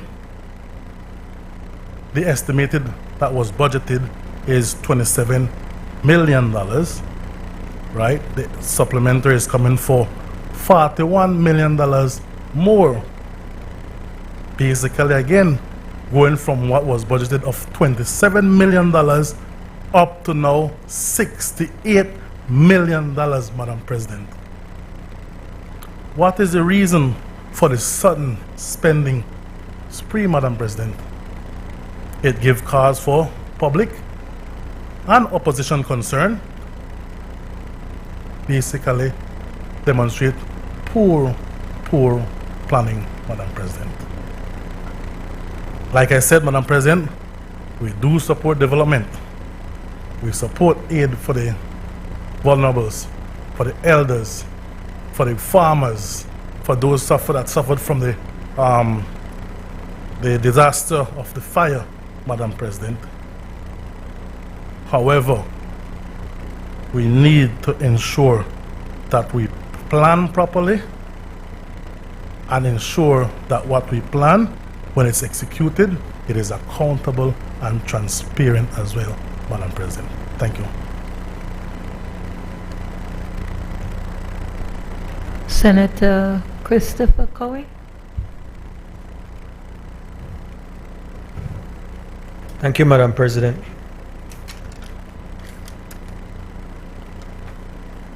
I think in terms of addressing some of the issues raised, it's always best to take the high level first and then get into some of the details.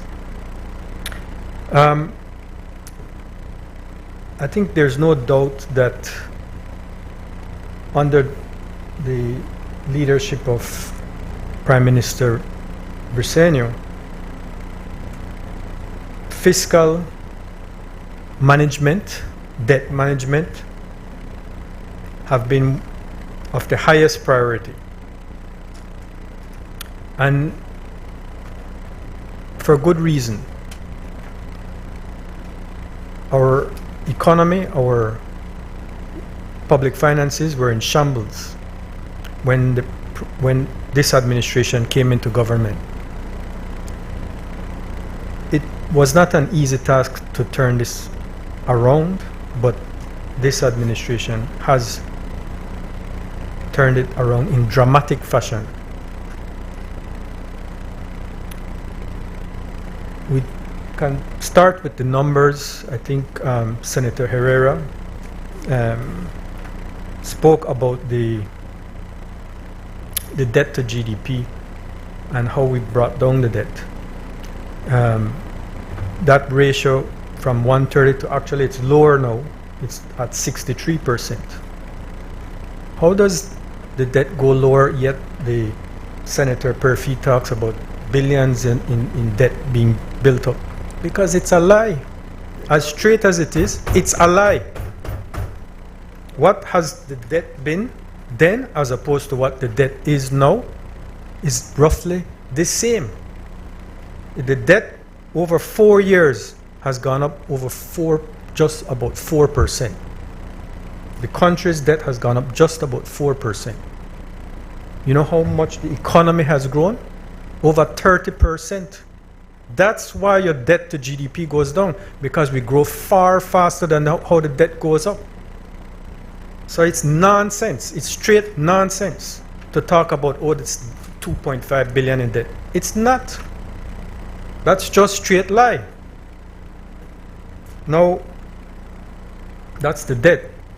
Now we talk about the fiscal position of the government. You know, when this government took office, we won't blame the government fully, the past UDP administration fully, because there was the experience of COVID. But the fact of the matter is, there was a gaping hole in the budget, not even just in 2020, but even in 2019, before COVID. I think in the primary balance was a deficit in 2019, and then a magnified deficit of over 355 million, a primary deficit of over $355 million. Since then, this government has run primary surpluses. You know what that means? That means there's no negative behind it. It's a positive. It's a surplus. And even as much as we've prudently managed to gain these surpluses, it's hard to get back that $355 million. So in 2022, 2023, we had a primary surplus of 95 million. In 2023, 2024, another primary surplus of 75 million. This fiscal year, we're projecting a primary surplus of 30 million. But surplus, we work in a positive, not in a negative.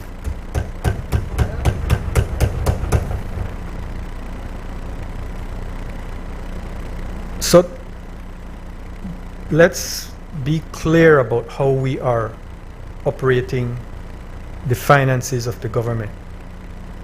It obviously is not an exact science. I don't know if anybody could ever say that it is. There are unforeseen circumstances, but there are also identification of areas where we can take advantage of. In this budget, for example, in this supplementary budget, for example, over 20 million of it represent grants. Grants from Taiwan, the 6+ million that Senator Perfit raised issue over to the Ministry of Education. That's all grants. Do we want to not get that grant money for education of our people? So we have to just stop talking wildly and look at the details. That's how you manage your finances. You have to pay attention to the details. So 20+ million of that is grants. Now, the next part of it is, it appears that there's a misunderstanding of what supplementary appropriation legislation is about, or even the general revenue appropriation is about. It's the authorization of expenditure. It's not the actual expenditure, it's the authorization of expenditure. So as it happens,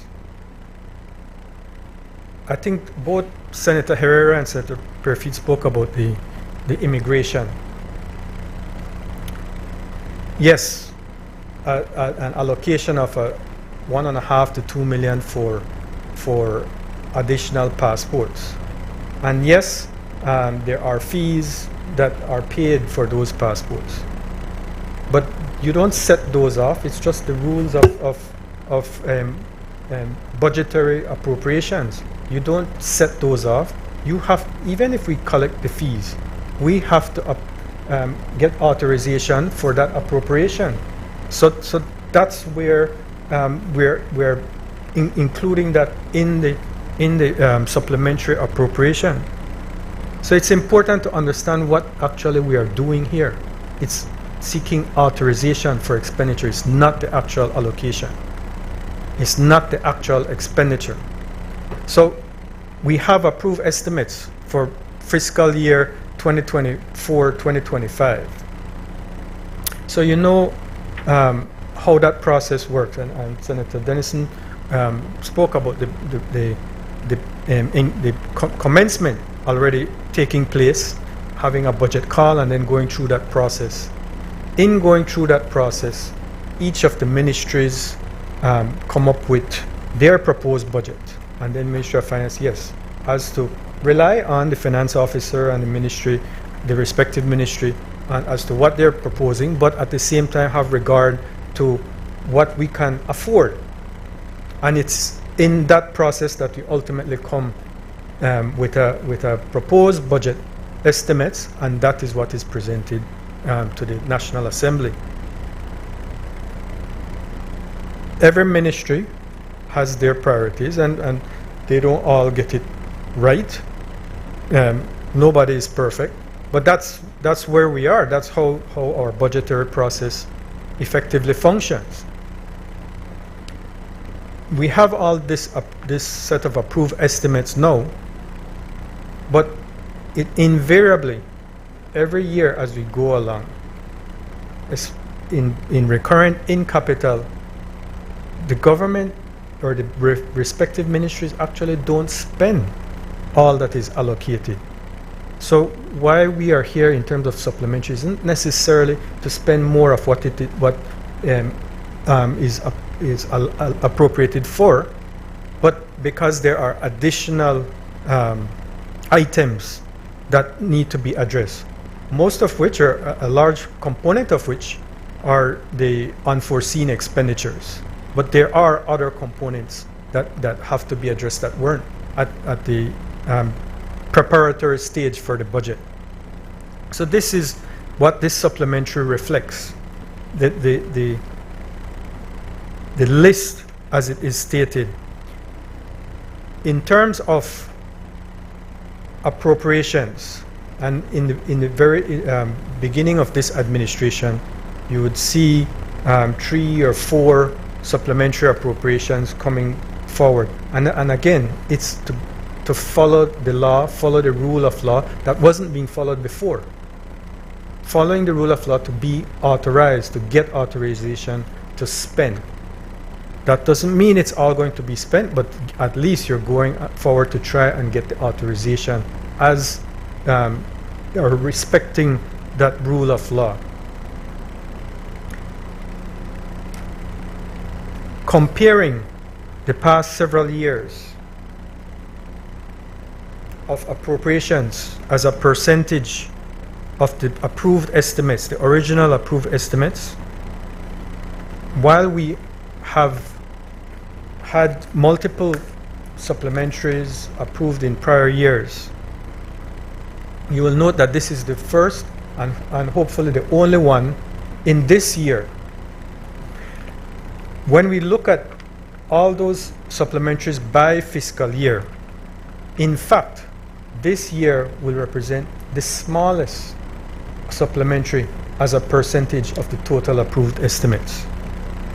In 2020, 2021, which wasn't even under this administration, the supplementary as a percentage of approved estimates represented 13.3% of the approved estimate. In 2021, 2022, it was 16.6%. In 2022, 2023, it was 17.8%. In 2023, 2024, it was 10.4%. And in this fiscal year, what this supplementary represents is 6.6%. Half of what, less than half the average that it has been over the past 4 or 5 years. So this is actually the smallest supplementary appropriation over the past several years. In the case of recurrent, as I mentioned earlier, the recurrent supplementary budget is less than 1%. It's 10.8 million of over 1.1 billion. The recurrent is the area where, if you are talking about planning and looking at the budgetary components, that is the most significant component of our overall budget. So to have a 1% difference actually reflects the planning element in the development of the budget. Now, as for the other areas, I don't think it makes sense to go through any and every line item, but I would say it's important to appreciate once again that a significant portion of the supplementary appropriation does represent the receipt of grants that are, as we would all hope to be done, whichever administration is in place, to be authorized to use the proceeds of those grants for the benefit of the people of Belize. But in the case of those grants, the bulk of that is actually spent on education, as I mentioned, the 6 million, but also in infrastructure. Infrastructure that we obviously need and continue to need. The rains of the past several weeks have had a significant deleterious effect on our roads. The Buttonwood Bay to Belize, that's in this budget. Now, that might be a little bit prescient to the fact that these roads deteriorated over just the past week, and this budget was prepared a little bit before that. But that reflects some of the work that the Ministry of Infrastructure Development has been doing to look at those areas that actually will need improvement sooner than later. That was identified as one, and that was included and in a very timely way. That once this is approved, that will be one that will be addressed immediately. But you can go district to district, north to south, and we could see where the infrastructure works will be focused in on. In Corozal, you have the Remate bypass upgrading as well as Caledonia Main Street. In Orange Walk, the paving of 7 miles of the Progressive Road and the upgrading of the Blue Creek Road. In Belize District, the paving of the Mirage Road and the main access road in Hattieville, the replacement of Chicago Bridge, the Lucky Strike Bridge, and rehabilitation of the Mascal Bridge, the upgrading of the Philip Golson Highway from Buttonwood Bay to the Belcan Flag Roundabout, roadworks in Port Loyola, and further upgrades to several streets in the Kikaker community. In Cayo, the construction of a new classroom building at Roaring Creek Primary School, the replacement of San Marcos and Selena Village bridges, continued Caracol Road works, upgrading of the Bullet Tree Road and roadworks in Sokots Village. In Stan Creek, the upgrading of the Commerce Bite Road and the Thomas Vincent Ramos Road from Hopkins Junction to Placencia Roundabout, with paving of the Placencia Road and works on village streets. In Toledo, works will begin on the upgrading of a portion of the Bella Vista Main Road, as well as the construction of the new Treasury and Belize Tax Services building in PG. That's over $42 million of infrastructure and building improvement works. Now, that's not even including the 1.6 million for the 50 homes from grants from Taiwan. But overall, there is clear commitment to development of this country, to supporting the development path through infrastructure development, education, and health. And it's not hidden. It's here for all to see. It's here for everyone to see. And while we're focusing in on those, you still have to focus on those unforeseen circumstances, those unforeseen events. That's why you see in the Ministry of Agriculture over $3 million. What is that $3 million for? You could actually read it. It's in the line items. It's not hidden. The $1 million is actually for the screwworm to support the cattle industry. That it's in a dire situation, and we have to put money behind it to protect the cattle industry. But there's also two more million, $1 million in fertilizer for the citrus industry, and $1 million for the sugar industry in fertilizer, clearly supporting the farmers in the north as well as in the south. Now, where we also have to focus in on, in terms of some of these additional expenditures, you mentioned Ministry of Finance. And within the Ministry of Finance, they are responsible for debt servicing, but also for disaster risk management. Part of disaster risk management is the catastrophe risk insurance. Well, you see what has been happening with the hurricanes, the more intense hurricanes and the greater frequency of hurricanes. So what does that mean? Premiums go up. So we have to pay more for premiums when they go up. So that is an unforeseen event that we have to deal with and pay for at the Ministry of Finance. We also look at, in the case of the CARICOM Development Fund. The CARICOM Development Fund has put in to all the Caribbean countries for new capital subscription so that they can continue to provide support to all of the Caribbean. The way that the CARICOM Development Fund works is it takes in capital subscriptions from all the Caribbean countries, and then it supplements that with grant resources that it is then able to secure from other other countries, other developed countries. That means that what we put in, we get more than 100% back. So that's in effect an investment that will give a return on investment. So all these quickly are some of those areas where you will see, as laid out in the line items, what they are for and how they benefit the people of Belize. So I just wanted to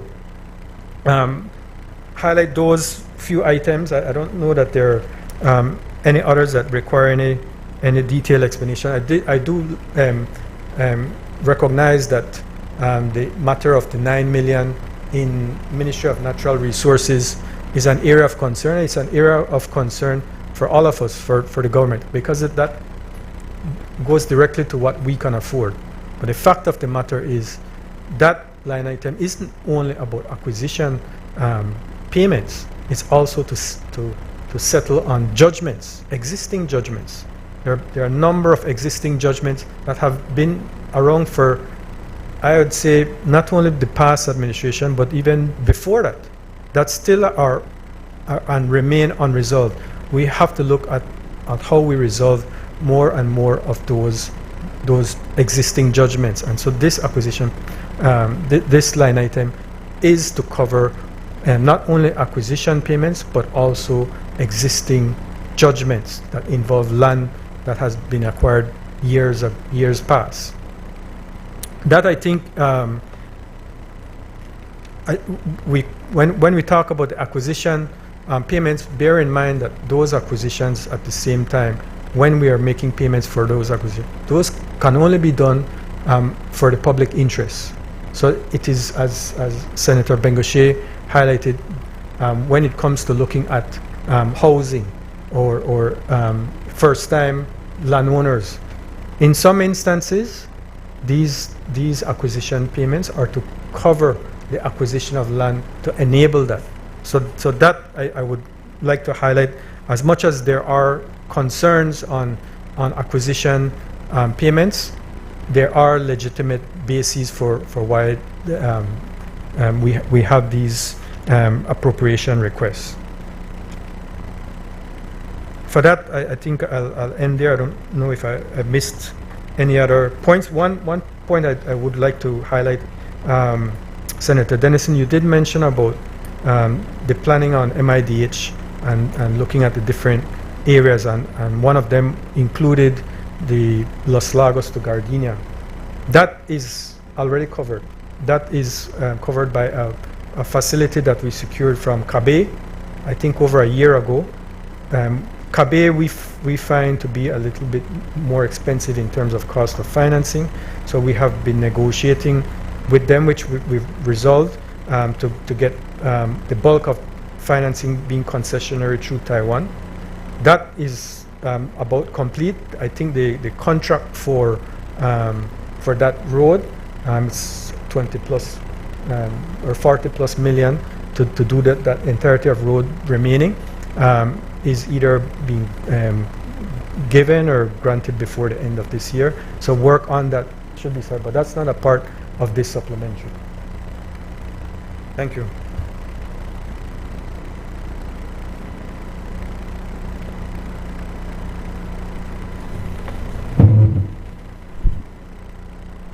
I recognize Senator Colette Monteiro.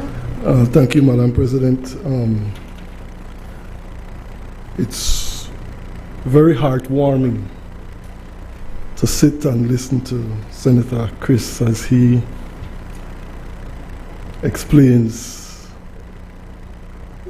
versus to listen to Senator Perfit just blab.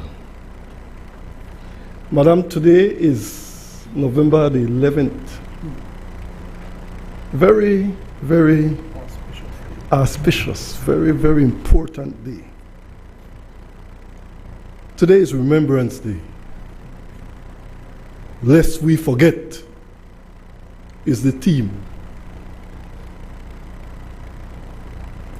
Today also marks the 4th anniversary of D-Day. Another Remembrance Day. Lest we forget when the people of this country went to the polls and voted out what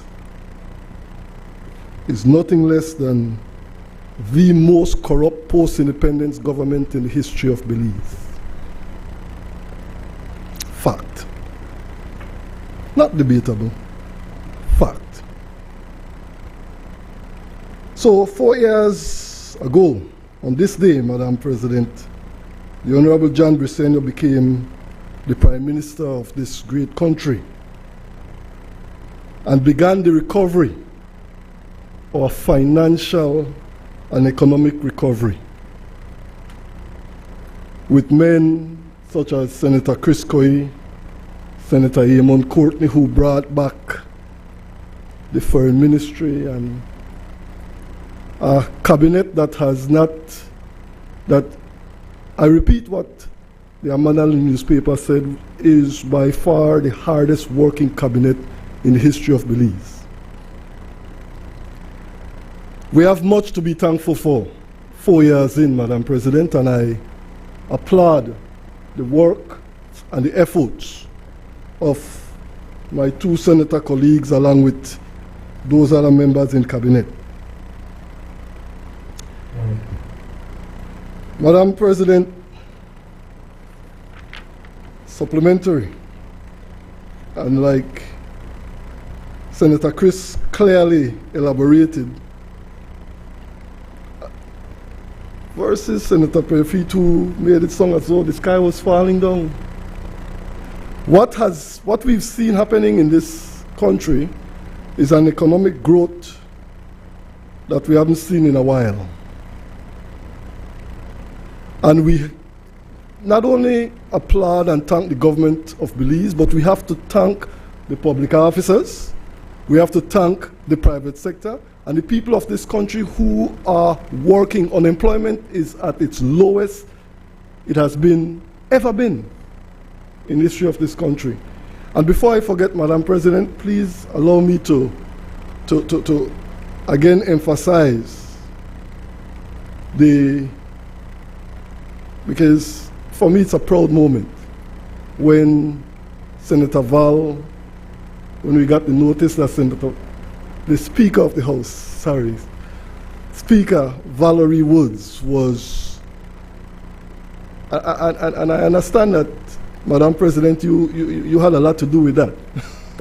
So we congratulate the women who are at the helm of the National Assembly, and it's probably the first time in the history of this National Assembly that we have a clerk who is a female, acting clerk or whatever I call a clerk, and we have a president and a speaker, and it's a proud moment, and we really applaud the parliamentary progress that we've made under the leadership of our three abled women.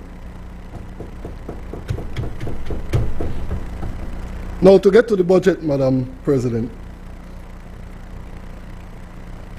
Senator Perfit alluded to 500,000. Senator Denfield, you familiar with this one, yeah? 500,000 Constitution Review Project.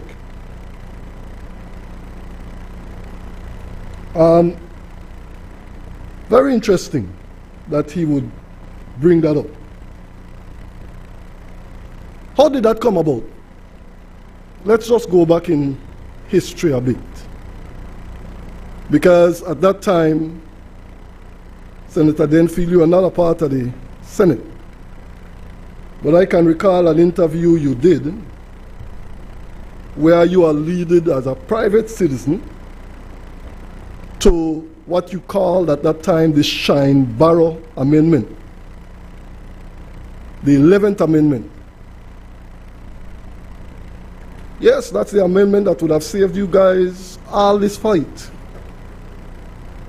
Wait, man, let me finish.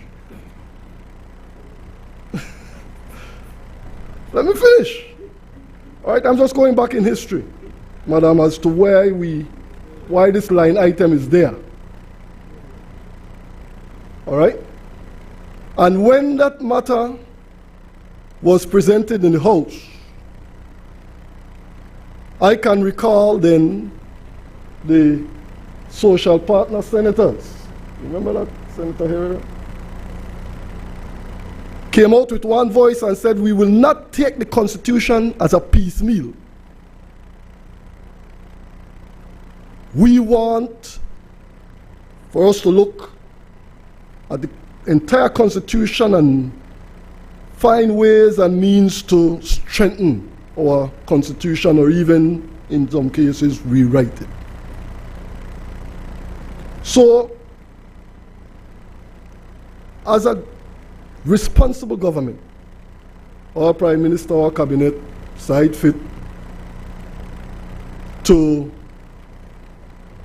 in essence, establish the PCC, the People's Constitution Commission. All right? Can we call it the brainchild of the social partners? This was one of the things they demanded, because they said they would not support this Shine-Barrow motion.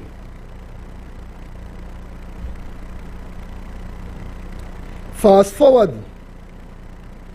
to what, and madam, we voted, and I'll go back, on the 10th of July of 2023. There was a motion presented in this Honorable Senate for the establishment of the Senate Select Committee, Special Select Committee, to investigate all documents, communications, processes. 75,000 was allocated previous budget, 75,000 for this subsequent budget. I'm going to tie it all in, Madam President, if you will allow me. Yes, because it all has to do with this supplementary.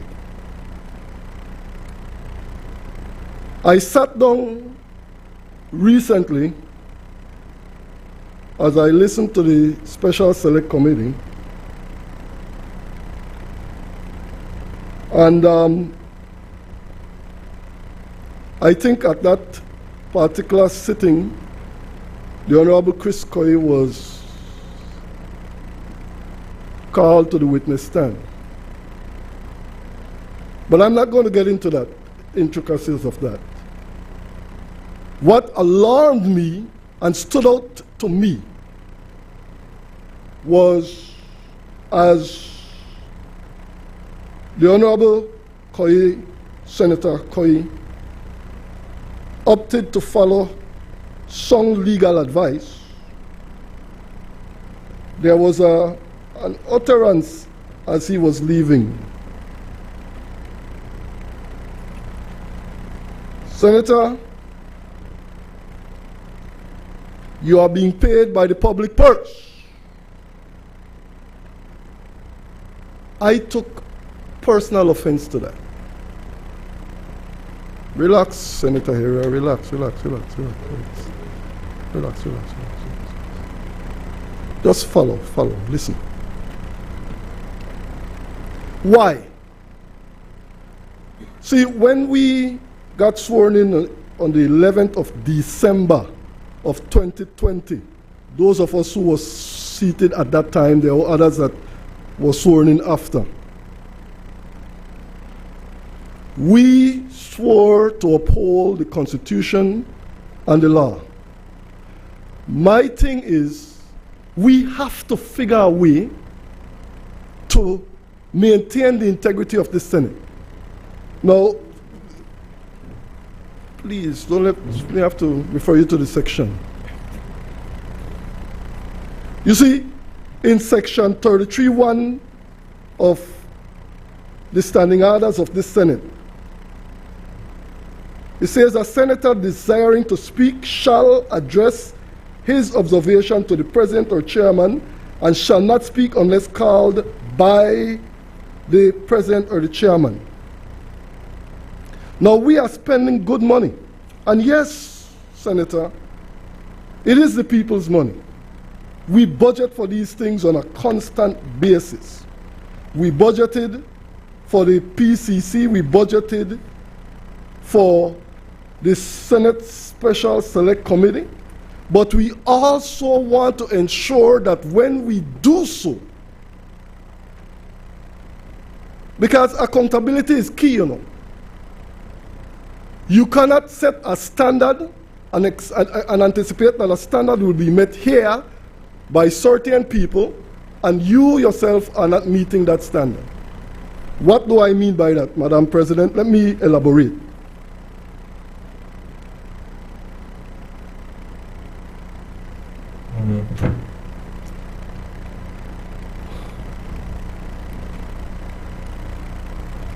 I'm going to be very clear with this. No mincing of words. What I saw in that Special Select Committee was nothing less than a disrespect of the Honorable Chris Coy. Subsequent to that, the Special Select Committee sent out a release because they represent us. All of us are senators. Reprimanding the Honorable Chris Coy. And I said to myself, how audacious. Nobody consulted with me. I'm a sitting senator. Follow me. Senator Colin Yes, ma'am. Montejo, bring it back into Yes, the ma'am, I budget. bring it back into context. I'm getting there, Madam President. Trust me with this. I will not. Yes, ma'am. I am saying that we find ourselves in a very, very dangerous time here when we lose respect for each other.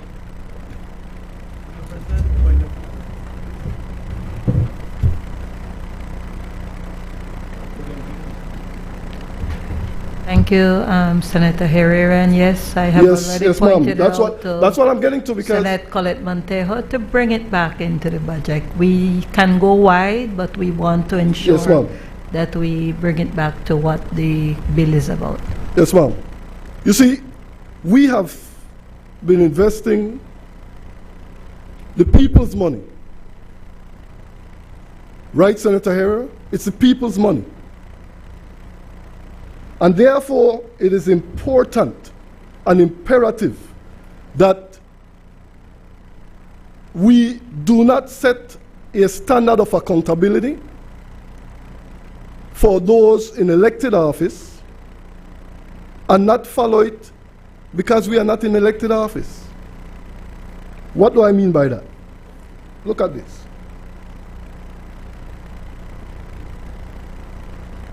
And Senator Perfit alluded to it.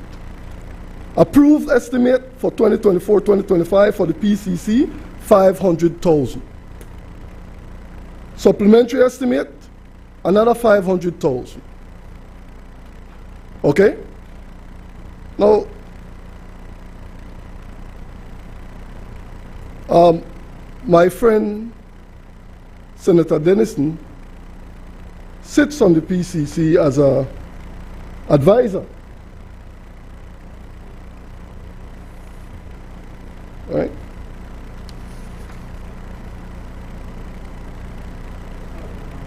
Wait, no, I'm getting there, Follow me. Follow me. Originally, he was a member of the PCC. Resigned and then was given a contract by the PCC to do some technical work. I'm getting there, Madam President. I'm still on track with the PCC, with the 500,000. My question is, and I'm going to narrow it down now, Madam President. I wonder if all this has been brought to the attention of his employer. Did he disclose this to the Governor General? Senator Montejo, you need to focus on the bill on hand. Yes, ma'am. It all has to do with how the people's money is being spent, Madam President.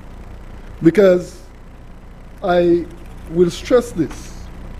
We cannot anticipate that we will champion transparency and accountability, but will hold ourselves to a different standard.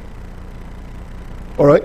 And if we are going to say that, we should project this and project that and project the other, then we need to be fair with the Belizean people. All right? And I did something. There's a number of things that I've researched here. This is speaking about a judicial legal service statements to the media involving public policy or matters. We always try to and say to ourselves, hey, you guys are the politicians, we're not. But the dictionary clearly states, Madam President, that anybody involved in getting and using power in public life and being able to influence decisions and affect the country is a politician. Point of order, man. The man they go. You state your point of order. It's irrelevant to the matter, Madam President. My brother, I am simply saying that if we are going to be paid by the public purse, all of us are. If we are saying that, we want accountability and accountability there, then let's become accountable. All of us. All of us. It can't be you are going to say, the government is this, the government is that, but we are resigned from that. No. Whenever we deal with the budget... Senator yes, Montejo, you need to focus on the bill at hand. Yes, ma'am. Focus on the bill at hand. Thank you. I will wrap up now, Madam President. This is really an abuse of his privilege. Yes, Herrera, he has been warned. Yes, ma'am. Let me wrap up so that we get through this, Madam President. I am asking us, I am imploring, I am begging that we, on this side, that side, social partners alike, that we understand that when we come here to discuss these budgets, that we see clearly, Madam President, and Brother Senator Chris Coy alluded to that. How can you criticize? How can you criticize when over 10,000 first-time landowners have benefited from their land titles because of these budgets? How can you even begin to criticize them? I listen to these guys start off and talk about who getting the pantry, the nandan, the dandan, the this. Come on, man, let's get real. You know how many people are benefiting on a monthly basis in all 31 constituencies across this country? And I am at the point now, Madam President, where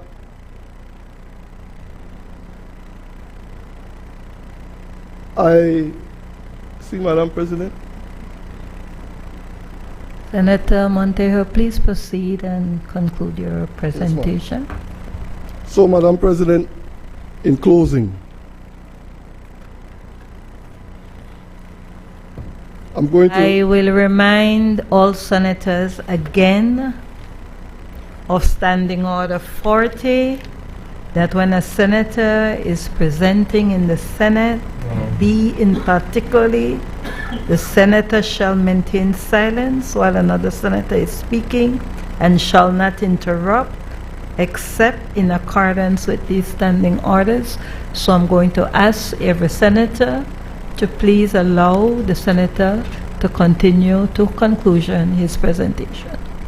Thank you very much, Madam President.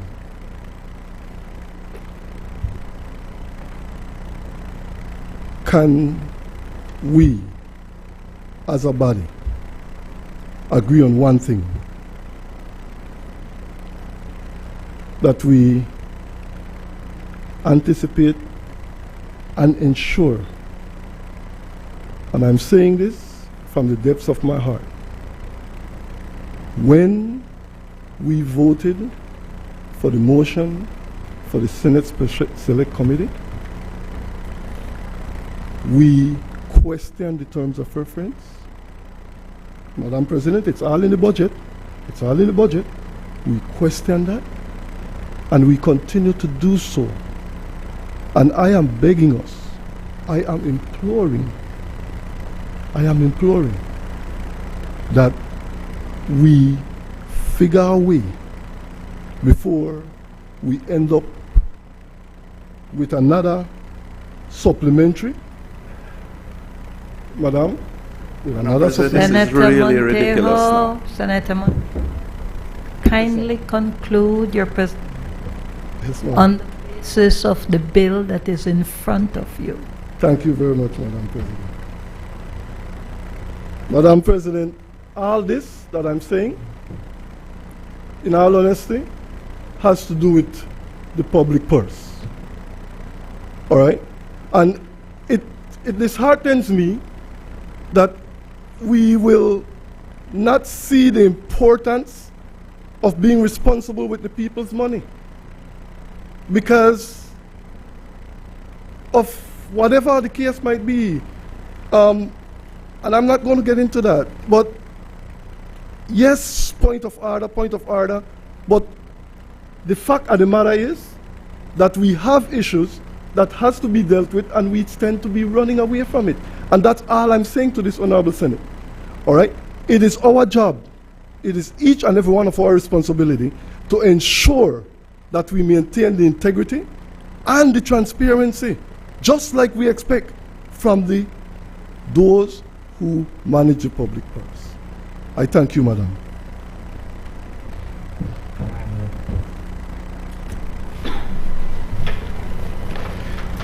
Madam President, you okay? All right. Madam President, I wish to wind up the debate on the supplementary appropriation bill, and I'm compelled to repeat some of the things that I have said in the past. We are required by law to bring supplementary appropriation bills to the National Assembly for the approval of the legislature in respect of expenditure that has taken place within a finite period of time and expenditure that is going to take place. It is no shame to come to the National Assembly and present what has been spent and what is going to be spent and to seek approval. The last administration spent $1.3 billion without parliamentary approval. It is a criminal offense. I repeat, this government will, whenever required by law, bring supplementary appropriation bills for the National Assembly to approve it. So it is not a matter of shame, it is a matter of legal requirement. Senator Denison alluded to the preparation of budgets. It is important, Madam President, when we belittle, criticize, and seek to make fun of appropriation bills that come to the Senate. Who prepares these budgets? He alluded to the finance officers and public officers, and then it goes to cabinet for approval and presentation here. I've said it before and I'll say it again. Estimates, whether for the general revenue appropriation bill or for a supplementary, originates from public officers, from technicians, from people who are implementing, who have implemented and will implement the policy and plans and projects of the particular ministries. And so it's easy to stand up and grandstand and pretend that you're making some sort of serious point when you say you may budget this and now you budget that, you may budget this and you may budget that, without asking yourself why and seeking to understand that there is a very good process that is put in place for us to arrive at what is expected to be spent and to deal with unforeseen expenditures when they arise. As we discuss with the accounts and with the audits, this particular area, budget preparation, requires a lot more work and improvement. But my only point at this stage, Madam President, is be slow to criticize, because it is people trying to perform at the best of their ability, many times with insufficient information, not enough resources, and also under time pressure. So where there has to be supplementaries, we will bring them. Madam President, let me close by making this one final point. I listened very carefully to the contribution of each senator. I didn't hear any senator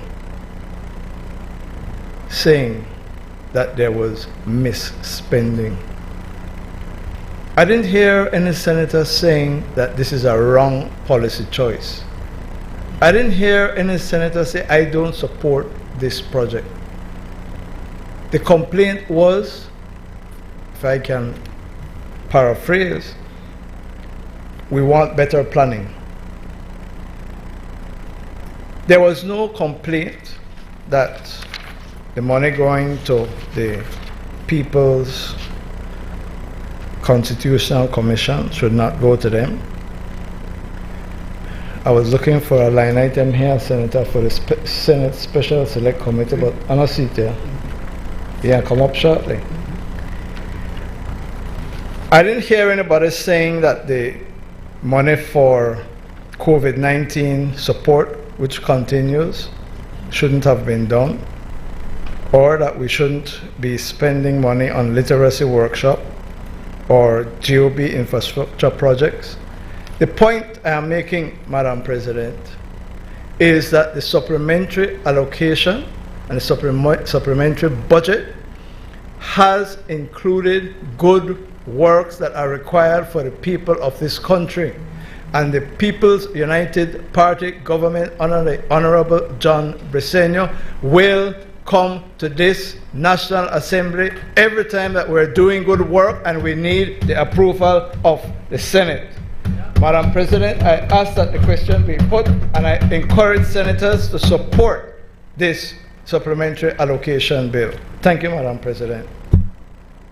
Honorable members, the question is that the bill for an act to appropriate further sums of money for the use of the public service of Belize for the financial year ending on the 31st day of March 2025 and to provide for matters connected therewith or incidental thereto be read a second time. All those in favor kindly say aye. Aye. Those against kindly say no. The ayes have it. Bill for an act to appropriate further sums of money for the use of the public service of Belize for the financial year ending on the 31st day of March 2025. I recognize the leader of government business. Madam President, I rise to move the second reading of a bill for an act to amend the Customs and Excise Duties Act, Chapter 48 of the Laws of Belize, Revised Edition 2020, to vary the rate of duty for diesel oils, to provide for a new subheading for diesel oils, and to increase the list of items subject to excise duty, and to provide for matters connected herewith or incidental thereto. Madam President, this is a very short bill. My understanding is that it is to correct some more specificity in the list of goods that are required to pay excise duty. There was some issue as to biodiesel and how that should be treated under the customs tariff, and this is to correct that.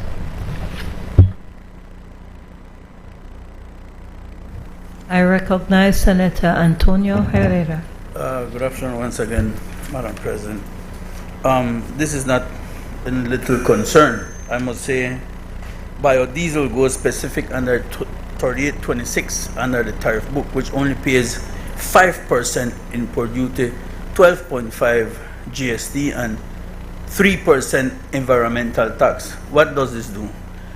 This, under this specific classification, this goes direct to the CIF, which this does not pay by imperial gallon. So this is what happens, Madam President. When a Bowser comes with biodiesel, it just pays 21.5% where it currently sits at the moment.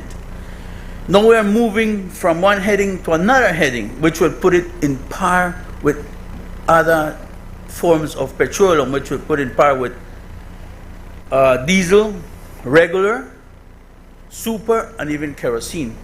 This represents, Madam President, a 72% of import duty under this said heading. What does this do? I heard them, all of them say that the backbone of the economy is the farmers, all these things, right? Biodiesel is not used by us. Our cars don't use biodiesel. It's mostly used by the farmers, the guys that run the freight, the hard-working people of this country. So therefore, when you used to buy biodiesel for $9.27, you'll go now to 11, or that is the same price as the pump price. So each gallon of biodiesel will now we'll be looking at between $2.50 to $3 per gallon. That is what this move will do. It's not just a little move or to move from one heading to the next. It signifies a significant increase in price. The farmers are the ones that will take the biggest lick when it comes to this biodiesel. Why? I didn't want to mention, but the Mennonite community is one of the will be most affected, because they're the ones who found the formula, how to use the biodiesel in big engines. Small engines don't use it, or cars, or any other form of transportation. It has to be big diesel engines, such as tractors, towheads, even some public transportation will use it. So for me, why didn't they just lower the price of fuel, lower the price of diesel, lower the price of regular, lower the price of what you call the next one, regular premium, right? That is what, because we pay 72% at this rate in just duties. So as a government, as they call it, let's be compassionate to the people. Let's give them a break. We've been crying for this. This is what we have been crying for, to lower the fuel prices. And now here we come today to this honorable house, and not lower the prices, but then we put biodiesel in the same category, which should not be, in my point of view, biodiesel should not be paying 72% of duties. Currently, Madam President, it sits at 21.5%, 22%. That's all we pay when it comes to biodiesel. So today, I would ask this Honorable House, if we want to help when it comes to fuel, let's lower the cost of fuel. That is what would benefit the Belizean people. That is what we've been crying for since change of government, because they had the magic wand that said that they would have not passed $10 at the pump, and here up to $15 a gallon. So I ask today, I beg, I implore, let's bring down the cost of fuel if that is what we want to do. But this bill is not doing that. This is bringing up the cost of biodiesel to 72% from 21.5%. Thank you, Madam President. Madam President, without going into the details, all I will say is that the authorities at the Customs and the Ministry of Finance want this bill to be passed. Read between the lines. I ask that the question be put. Honorable members, the question is that the bill for an act to amend the Customs and Excise Duties Act, Chapter 48 of the Laws of Belize, Revised Edition 2020, to vary the rate of duty for diesel oils, to provide for a new subheading for diesel oils, to increase the list of items subject to excise duty, and to provide for matters connected therewith or incidental thereto, be read a second time. All those in favor kindly say aye. Aye. Those against kindly say no. The ayes have it. Bill for an act to amend the Customs and Excise Duties Act, Chapter 48 of the Laws of Belize, Revised Edition 2020, to vary the rate of duty for diesel oils, to provide for a new subheading for diesel oils, to increase the list of items subject to excise duties, and to provide for matters connected therewith or incidental thereto. I recognize the Leader of Government Business. Madam President, I rise to move the second reading of a bill for an act to facilitate the use of movable property as collateral for credit facilities, to establish the Office of the Registrar of Security Rights, and to provide for the registration of security rights in movable property and for related purposes, and to provide for matters connected therewith or incidental thereto. Madam President, this is an important piece of legislation that is designed to bring clarity, security, and most importantly, creation of certainty when it comes to creating securities on movable property. So, for example, a vehicle, a boat, a debt, a share, etc.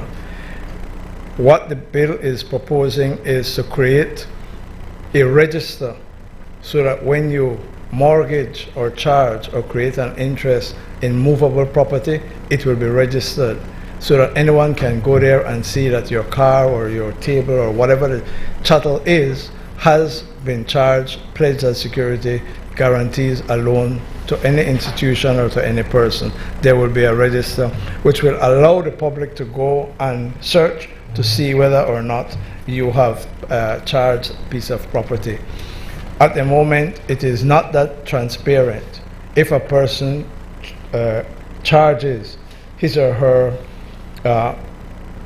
chattel, movable property, there is a possibility of it being done by way of a bill of sale. Bills of sale are expensive and not often done. And even so, there is not a formal register that is kept that anyone can have access to. They are not timely updated and so on. This will facilitate the financing sector of our country to have more confidence that when they provide money for any purchase of any chattel, there will be a very transparent way, specific forms to be used to create the charge, a register, and an amendment to the charge, or a removal of or withdrawal of security. So it is trying to develop a property security rights in movable property.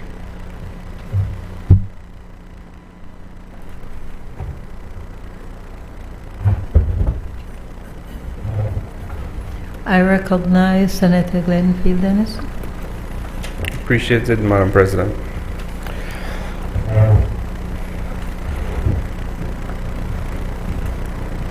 Madam President, I wanted to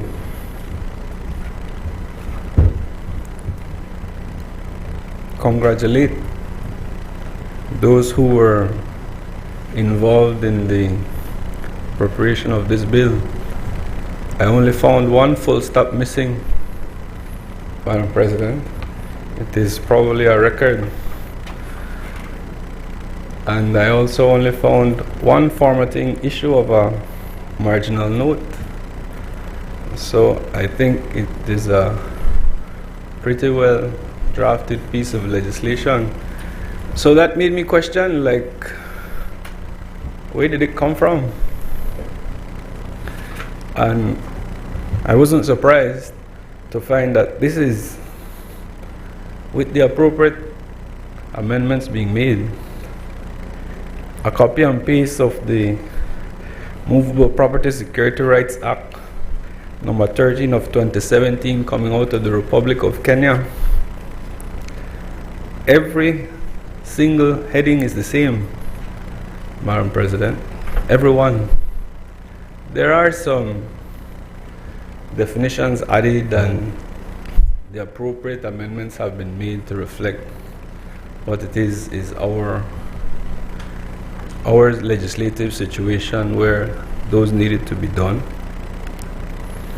But that made me question, Madam President, who is this act for? Who has thought it necessary or felt the need to benefit from the creation of this register?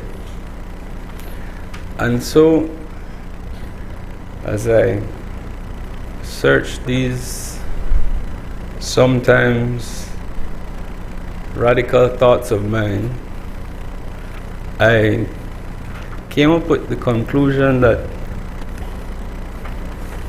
maybe the pawn shops, maybe the money lenders, probably the courts. So I ask the questions because I think the people need to know. My understanding of this bill in its effect, Madam President, is that it now places an extra burden on the public who want to buy a car from one of the senators who have no longer use of the car, or whoever it is, for them to have to go and search a register in case there's some lien against this car. And I understand there's a difference between movable and immovable property, and we have to do something, Madam President. I appreciate that we have to do something. But just for my car example, Madam President, the issued title by any of the transport offices or the city councils is at this point presumed to be a transfer of a right from the seller to the purchaser. And so I wondered, Madam President, whether it is, there could be some method of connecting the identified movable properties that are creating issues for whoever is securing them, because I can respect the need for protection against unscrupulous individuals who will secure their property by way of a loan, a movable property, and then sell it. I am not here to defend those type of people, Madam President. Those people should be jailed. But what I find difficult is I paid somebody a reasonable sum of money for a movable property. I have to stay with my car example, Madam President. They have gone down to the office and they have transferred the title to me. And so I am now driving my little Toyota. It's not a plug for Billy's Diesel, Madam President. I can't afford the new ones. The burden then also, before I buy the vehicle, is now to go and verify with the FSC whether it is this vehicle is subjected to a charge. And so I was just wondering whether we could establish some system there, because what this act does is, in my mind, shifts the power, shifts the burden really away from the consumer, away from the lender to the consumer. That person, where they're a third party, and especially where there's an innocent third party for value, that person then could fall victim to these unscrupulous persons who would secure their things, secure their loans with these movable objects, and then sell it to a third party.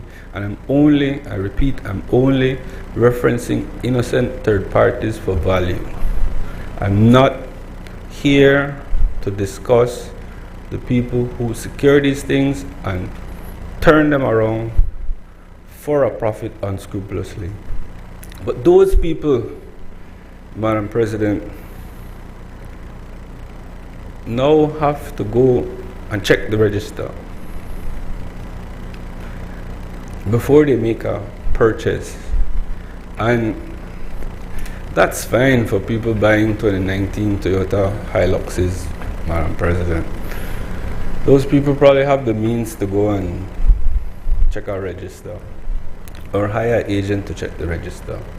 I'm just concerned for the regular run-of-the-mill people who won't even be able to digest what this piece of legislation is about, much less understand their responsibility that would now obtain. So I ask that in addition to tying the systems together, that some sort of campaign be done to, if we pass a piece of legislation like this, to educate the Belizean people on what the register is, how it's to operate. Perhaps we can do a digital register that is searchable online so that we can quickly go and check whether someone is selling. So the point is, Madam President, I don't want to legislate for people who have had difficulties with these unscrupulous people. I hope that's not what we're doing. I hope those people did not hire a consultant to copy and paste this piece of legislation so that they can then protect themselves against the bad actors. I hope that's not what we're doing, because the Act does not have in itself a mechanism to verify that the persons who register these notices of movable properties, that person has ownership of the property. So maybe that is going to be spelled out in regulations, but it needs to be done. Because the Act is very clear. Just because you evidence it in writing doesn't mean you own it. So what is the burden of proof that that person will have to bring now to show that they own it and can put this charge on it? One. I understand that there's no consideration for compelling the banking institutions to accept movable properties as collateral. They will do what they see fit, and I respect that.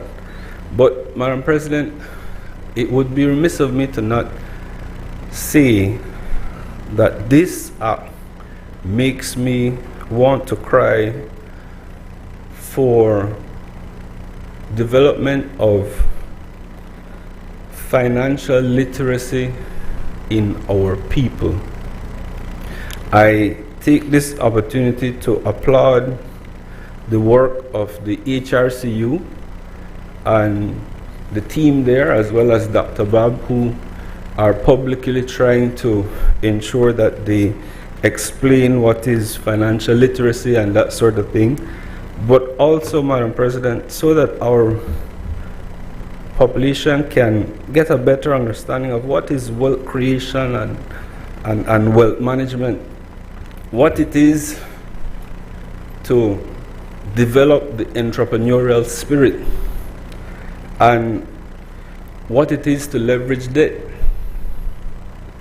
Because we're legislating for this sort of thing that can have ramifications on average people who don't understand these things. And Madam President, if I am absolutely wrong about interpreting this bill, then that proves my point. That proves that people don't understand what this law is about. So I thank you, Madam President, and I yield.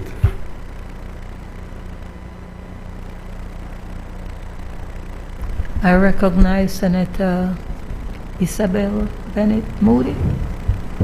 Thank you, Madam President. Colleagues, I stand to support this bill wholeheartedly. Movable Property Security Rights Bill 2024. Initially, when I got the bill and I was reading it through, not being an expert as an economist, as a nurse educator, you have certain level of understanding, certain level of education, but even that gave me a bit of challenge because I'm thinking, movable property security rights bill, what is this really? So I did an in-depth research, and I have come to really and truly appreciate what is in this bill. It just basically gives me a cemented view that the present administration is really zeroing on what is the economic stability of this country. Whilst it happens at a macro level, it is also happening at a micro level. And whilst I hear Senator Dennison about who is the act made for, who is this act for? And he continued to say it's an extra burden because of certain things that he laid out.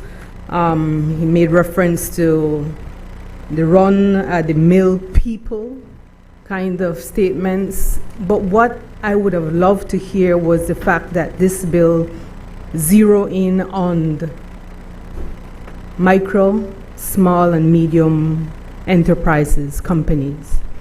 We have, as an administration, or the PUP administration, has solidified and continues to solidify the orange economy in our country.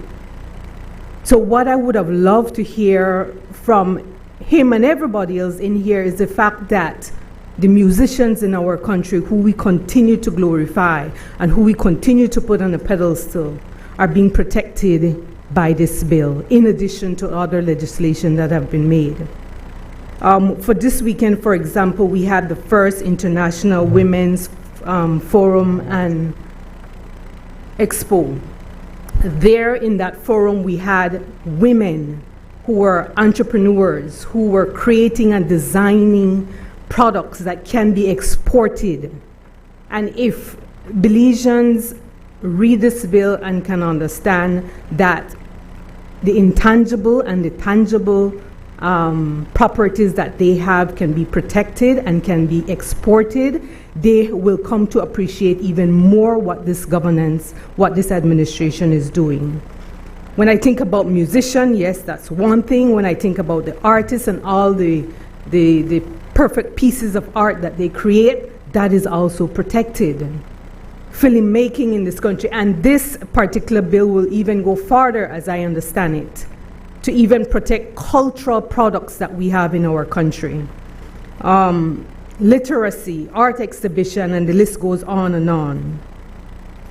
So people generally will come to understand and appreciate not just the small business owners that are rising, that make up a large percentage of our population, but even the consumers will start to appreciate how business owners are protected.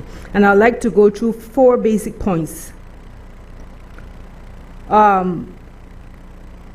Because we have increased the MSMEs in our country, there are a lot more informal companies that now have license, have banking documentations, and are now formalized.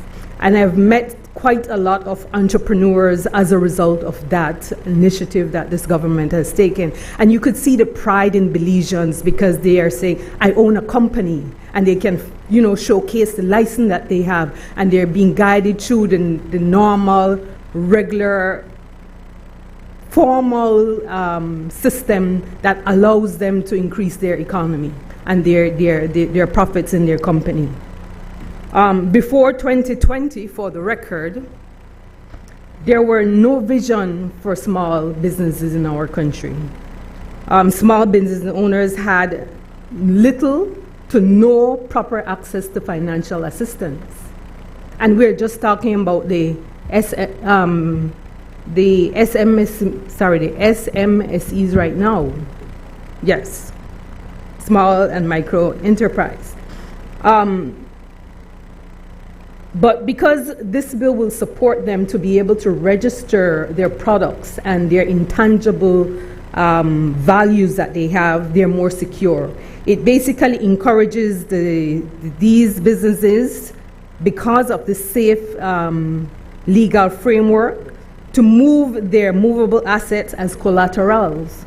If I, as a musician, do not have a big mansion to register with the bank to get a loan to improve my musical talents, then what do I have really? I have my voice, I have my guitar, I have my drums, whatever it is that is tangible or as well intangible can definitely be registered, and it can definitely registered as a source of collateral. So Belize overall will see better practices as it relates to business. We can see and improve regulatory compliance as a result of this legislation. Supporting a bill like this also reduces financial exclusion. Because if we think about how our economy is made up in terms of businesses, if you think about big hardware companies in our country or big boating companies in our country, I mean, where does that average Belizean who is out there with great talent, with great entrepreneurial skill, where does that place them? What this bill does for them is that it empowers them. So marginalized groups, including entrepreneurial women and even rural economy, are covered. By recognizing their movable assets as viable collateral, it empowers every single person, every single Belizean who ventures into business in these regards.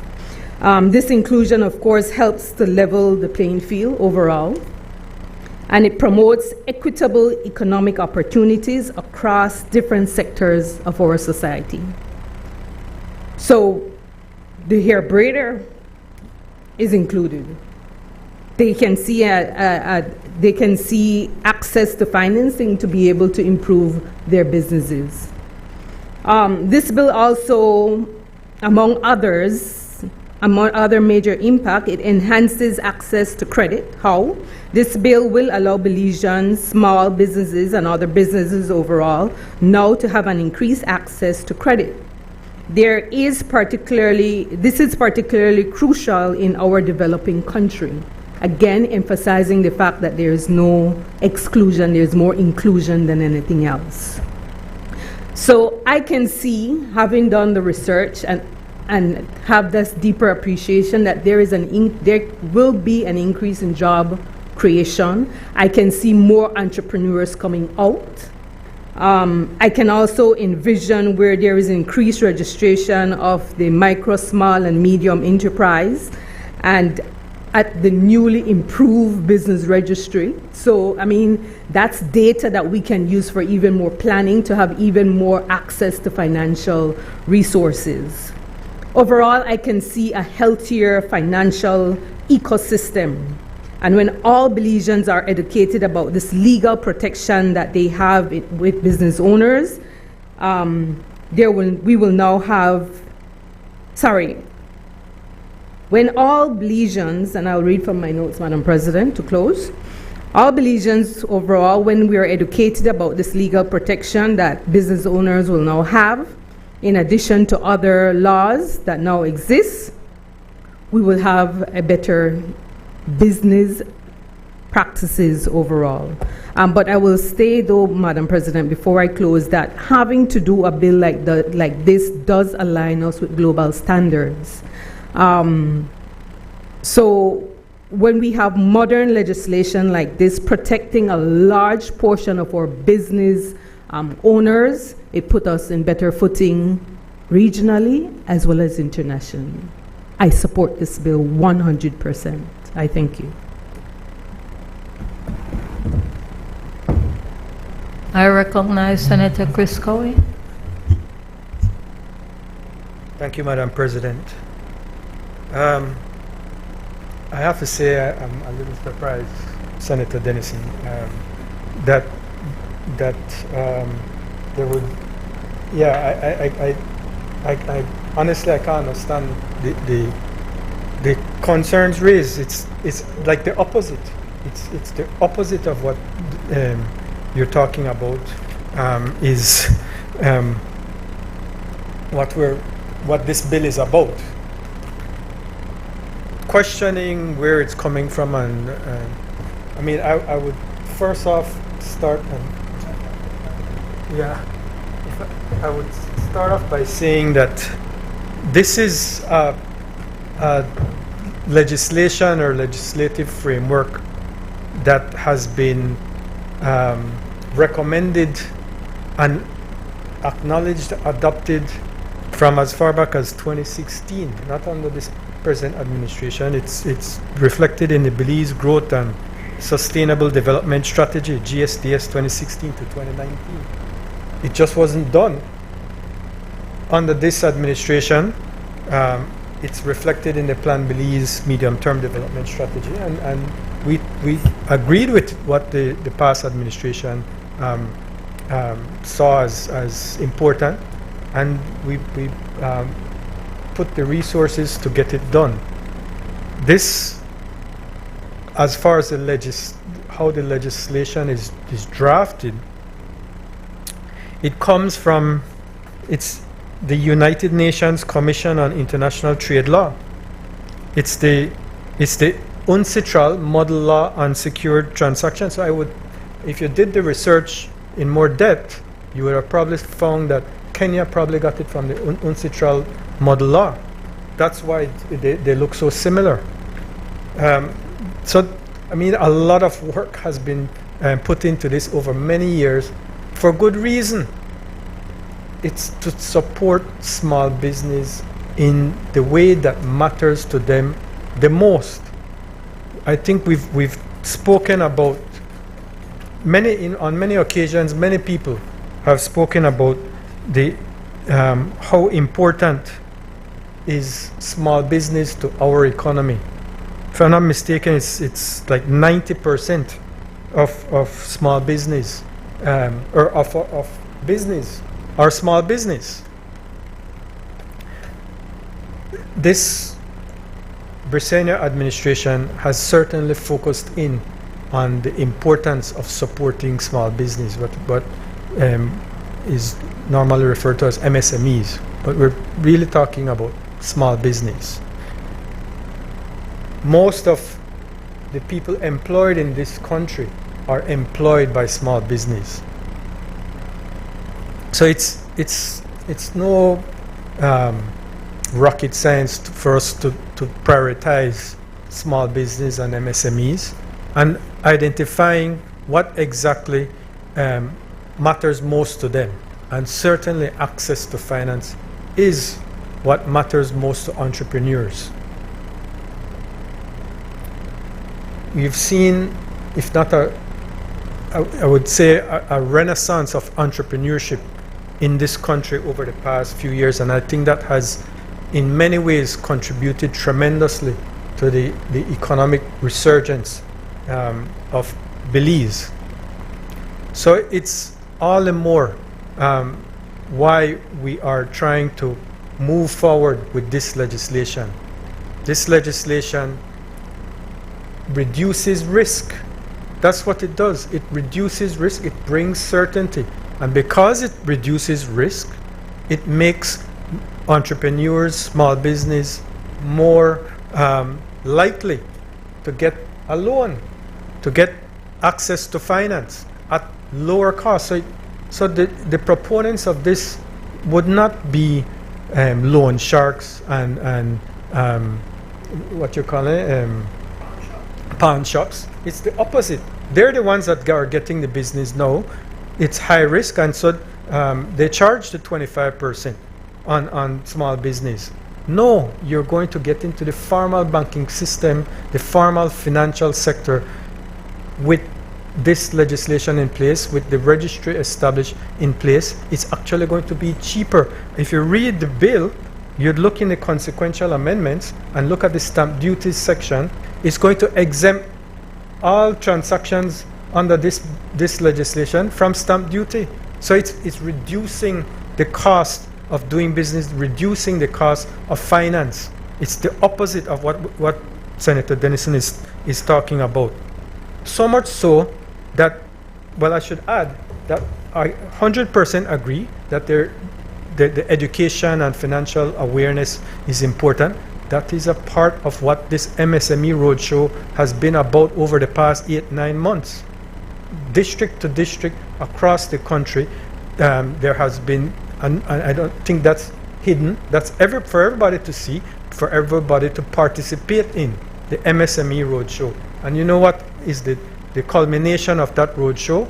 November 29th, the Entrepreneurship Convention of 2024, November 29th. That is where actually the digital registry, this same movable property rights registry in digital form, a digital registry, will be launched. We have actually over 300 entrepreneurs, and every day we have more entrepreneurs registering. So I wouldn't want to suggest that the run-of-the-mill entrepreneur wouldn't understand this. They clearly understand it, and they clearly want it. So I just want to make sure that we are clear. This is something that the people want, that the small business want, that the entrepreneurs want. And so I ended there. I support this bill.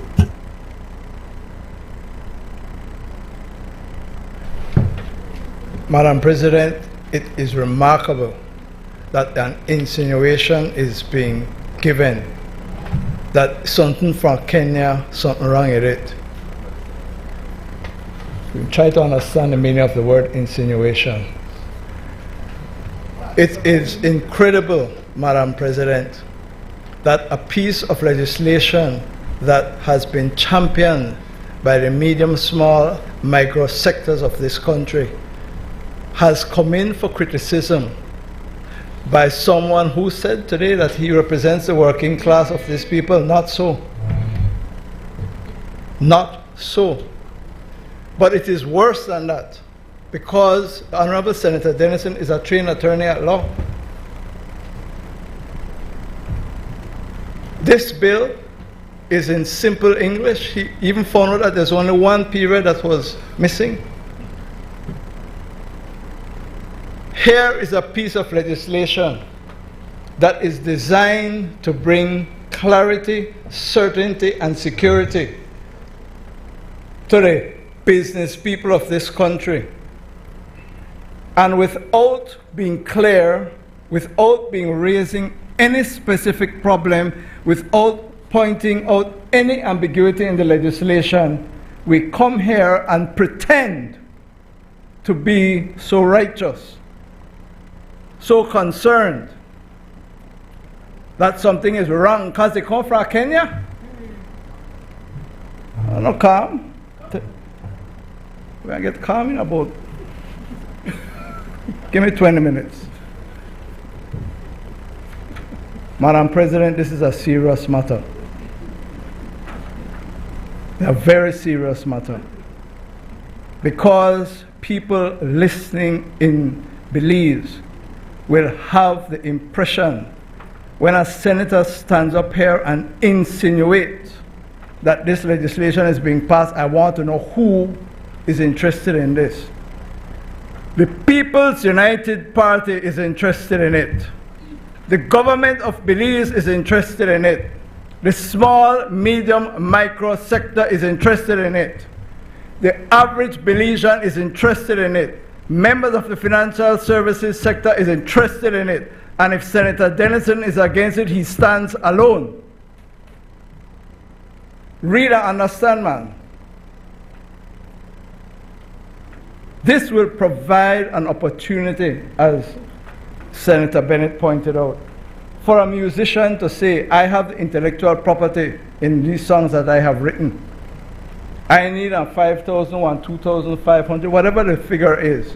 I want to go to the credit union and say, I am pledging this to you as security. And there's a simple form to fill out. The security is there. The credit union knows. The artist knows. There is a register. So when he decides to go to another financial institution to borrow some more money, it is not that he has to go and do anything. The next financial institution is going to simply check the register and say, but you borrowed $2,500 already? He can say, no. See my cancellation here? Take it to the registry, take it off, and he can register, pledge it again for more money. This is designed to assist people to access credit, to stimulate the economy and to create jobs, not to allow people to come and pretend that they are grandstanding and that they have some genuine objection. How can you in 2024 stand up and say, come from Kenya, so something wrong with it? The country in Africa that perhaps has the biggest medium, small, micro enterprise system in Africa, the most internet banking in Africa. No, but if you may come from England, from the white people, we may jump and joy. Oh, great, wonderful. But you come from Africa. What kind of utter nonsense is that? Madam President, this bill is in the public interest. There is no hidden agenda here. This provides a register to register securities in movable property. Whether it be the car that Senator Dennison spoke about, whether it be a boat, whether it be intellectual property, whether it be crops. Specifically mentions that the small farmer can go and say, I want to reap my beans, I want to reap my corn, give me the money to finance it. You create a simple charge, pledge it, and you use it. The credit unions, the banks, the other financial institutions that provide loans to small entrepreneurs will have security. The system is simple, the system is straightforward, the system is tried and proven in Kenya, in Africa, Senator Dennison, and has been successful. Madam President, I commend the legislation to the House, to the Senate, and I ask that the question be put. Honorable members, the question is that the bill for an act to facilitate the use of movable property as collateral for credit facilities, to establish the office of the Registrar of Security Rights, and to provide for the registration of security rights in movable property and for related purposes, and to provide for matters connected therewith or incidental thereto, be read a second time. All those in favor, kindly say aye. Aye. Those against, kindly say no. The ayes have it.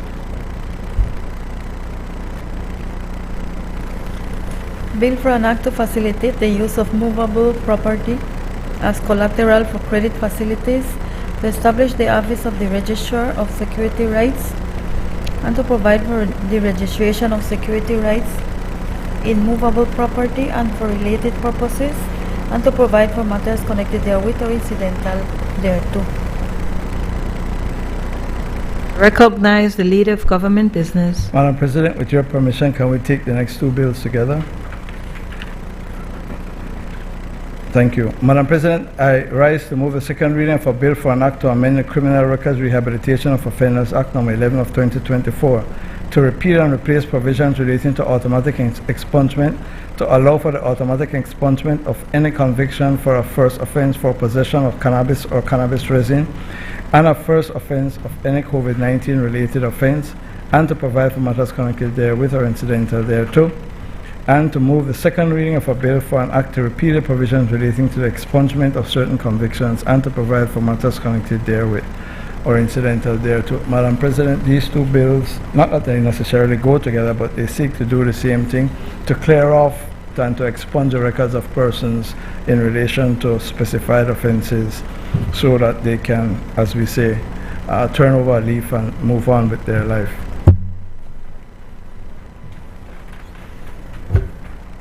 Recognize Senator Mark O'Brien.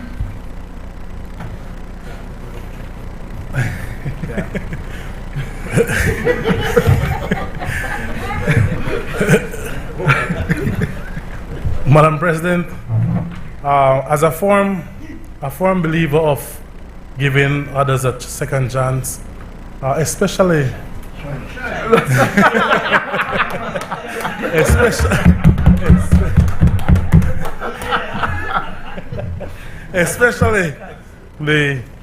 our young individuals who are challenged with many influences of life.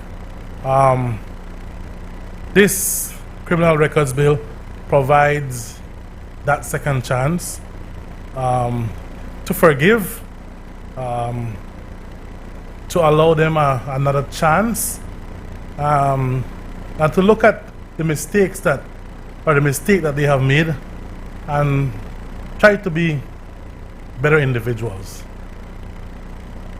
The criminal records amendment basically erase or remove any conviction for example, possession of cannabis and cannabis resins as well.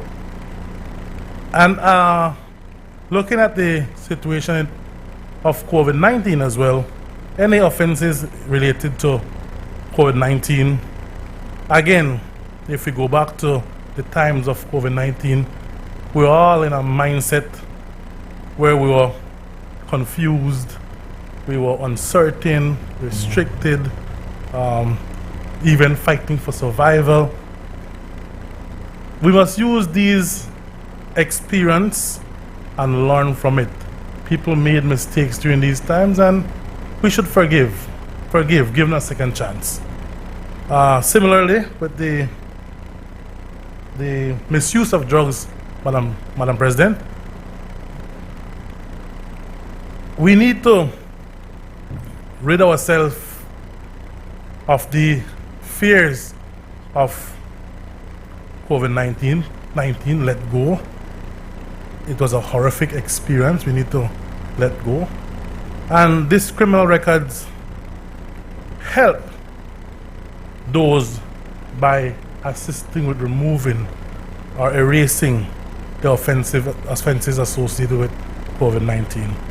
And I would also like to say, Madam President, that even other misdemeanors, we might need to look at those in order to give, especially young people, that second chance.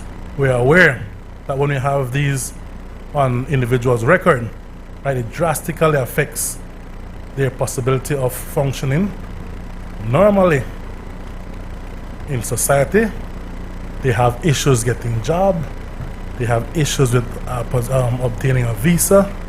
There's many problems for young folks, especially young folks, when it comes to these convictions. So, Madam Speaker, as I said, as a firm believer of giving others a second chance, I do support this bill.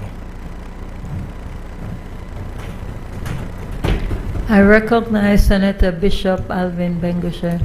Thank you very much, Madam Speaker.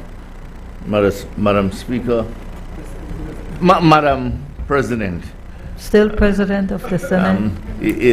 Madam President, it's that time of the afternoon. You will have to forgive me. I have been doing well, both in this meeting and I think in other meetings, so this is my first slip up. But as I said, it is that time of the afternoon and I had a good lunch. Madam President,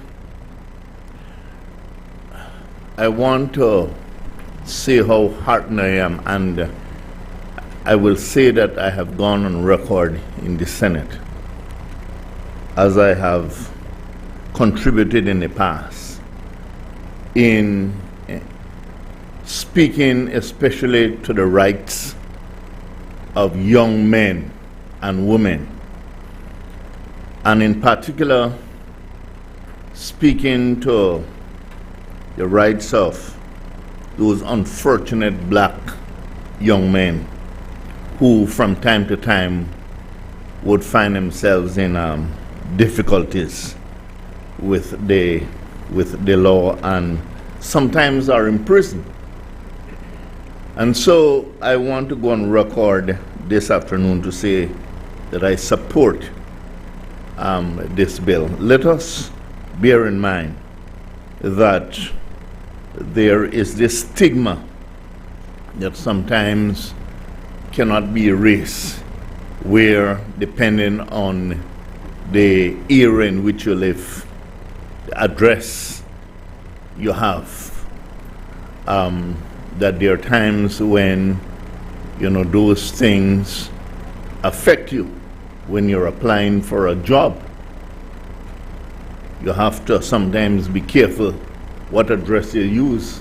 I know some people put down false address in order to ensure that as they go to seek a job, that they will not be discriminated against insofar as their address is concerned. And similarly to what Senator O'Brien has just mentioned, that also your record sometimes speaks for itself.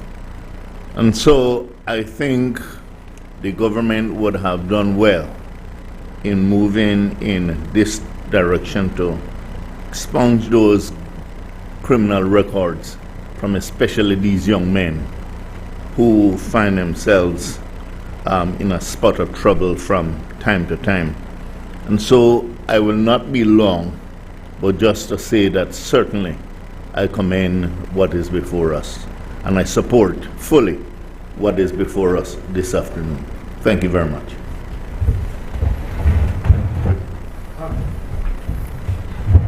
I recognize Senator Glenfield Dennison. Appreciated, Madam President.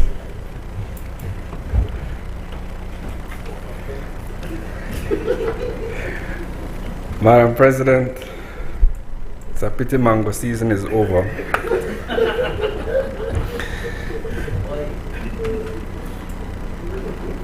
For the sake of clarity and for the removal of all doubt, Madam President, I am not anti-government.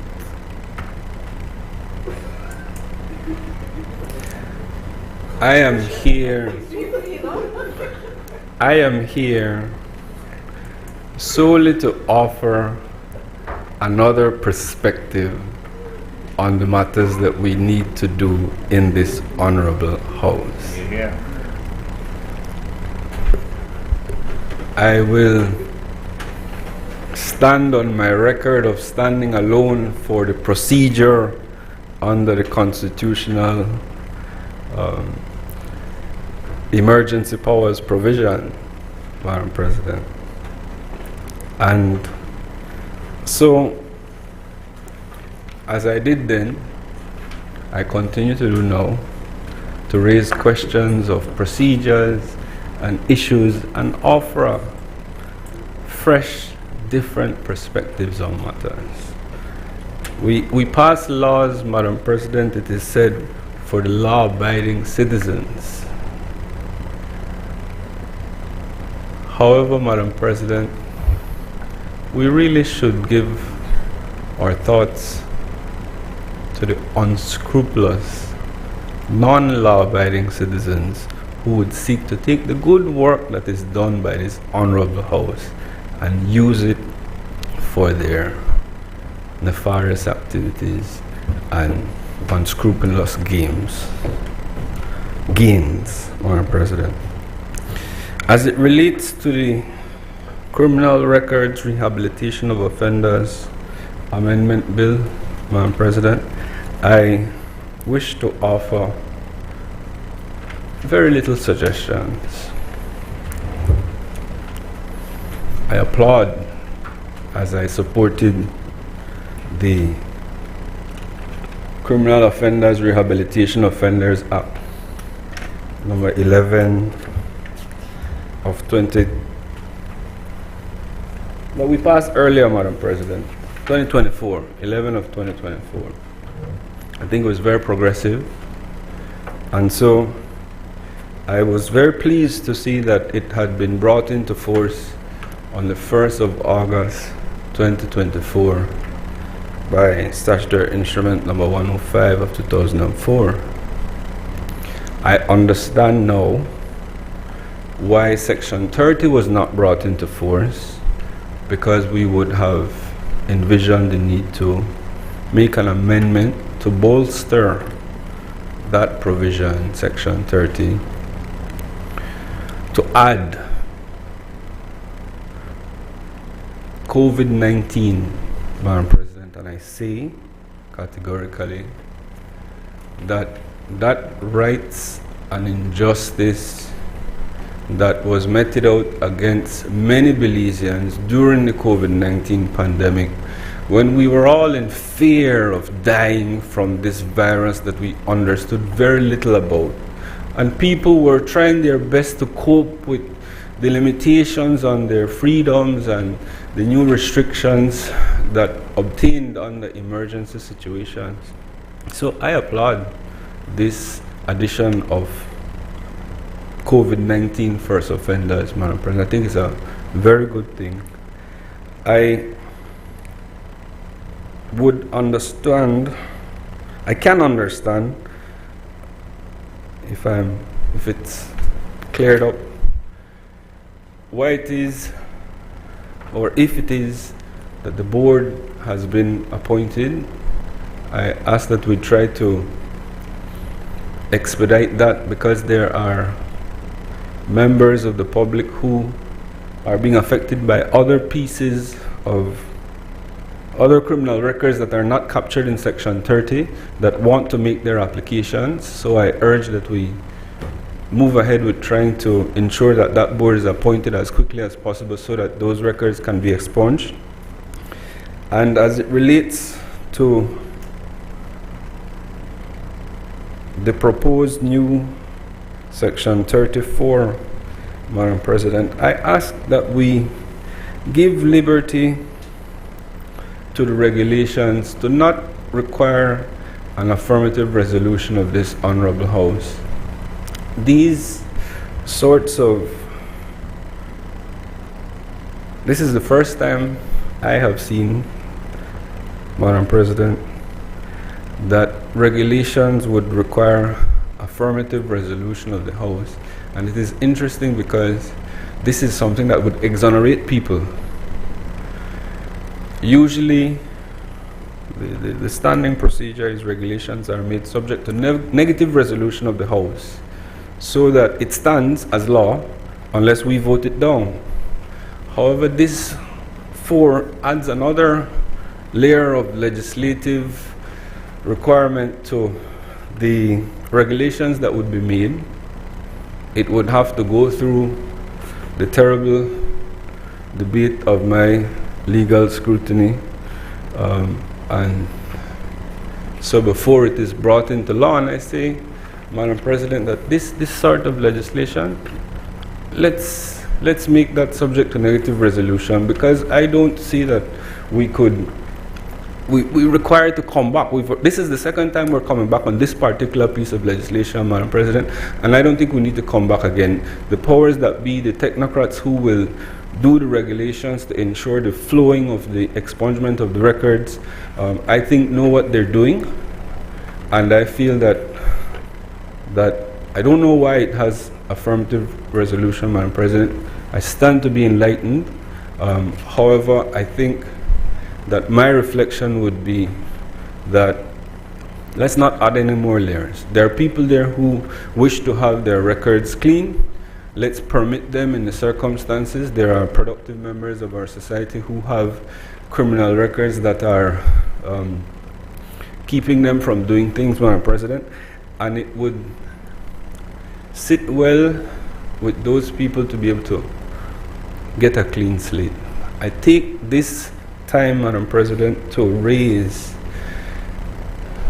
an important question of our criminal records system. The region has been at a position where there are digital registers where our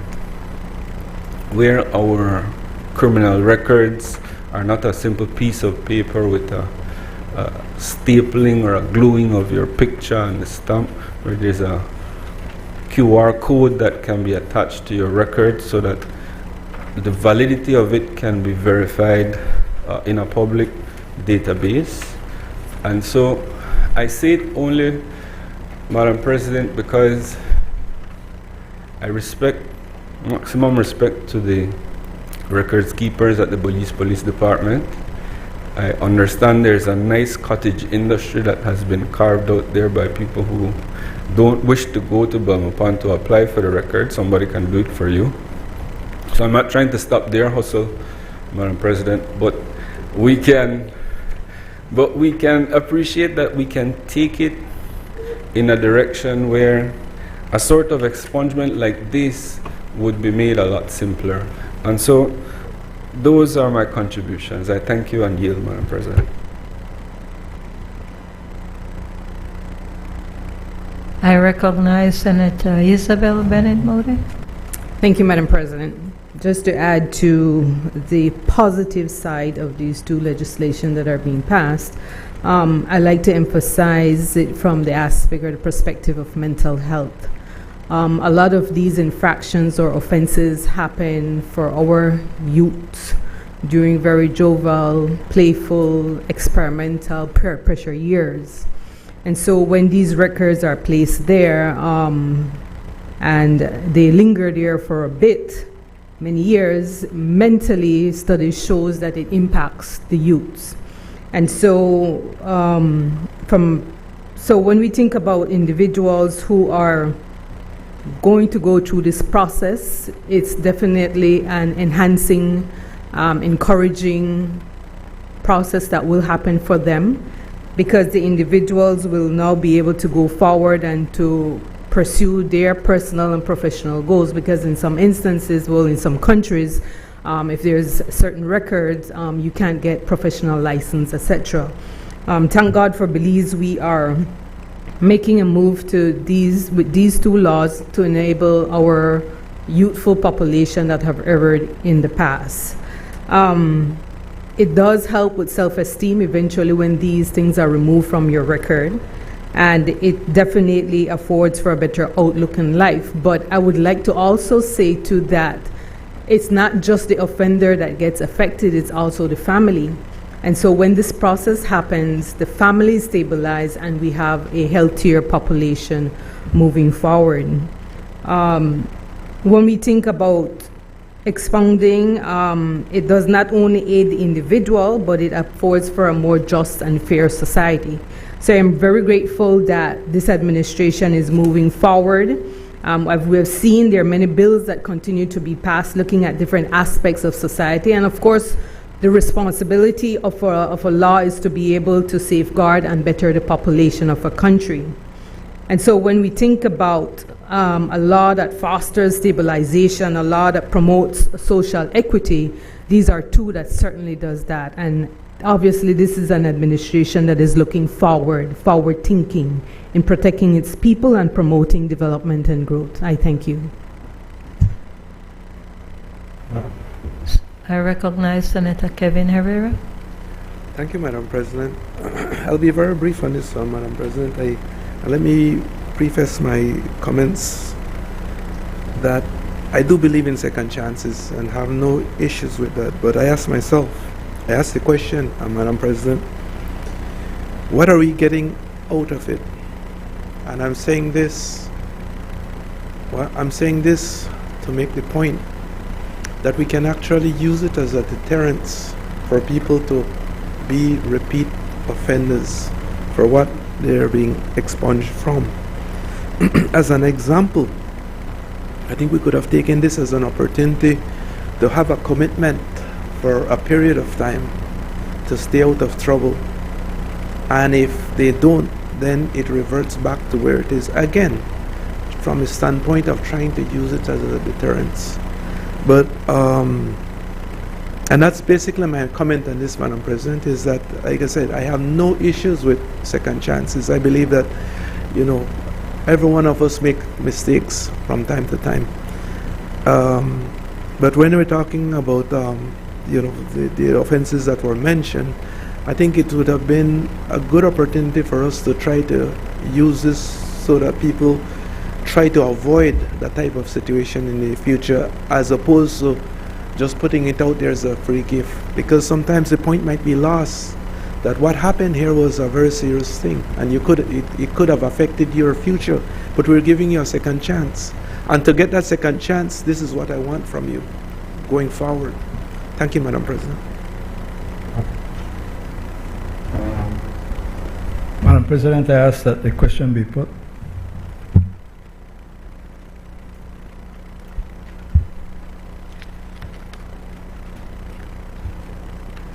Honorable members, the question is that the bill for an act to amend the Criminal Records Rehabilitation of Offenders Act, Act Number 11 of 2024, to repeal and replace provisions relating to automatic expungement, to allow for the automatic expungement of any conviction for a first offense of possession of cannabis or cannabis resin, and the first offense for any COVID-19 related offense, and to provide for matters connected therewith or incidental thereto, be read a second time.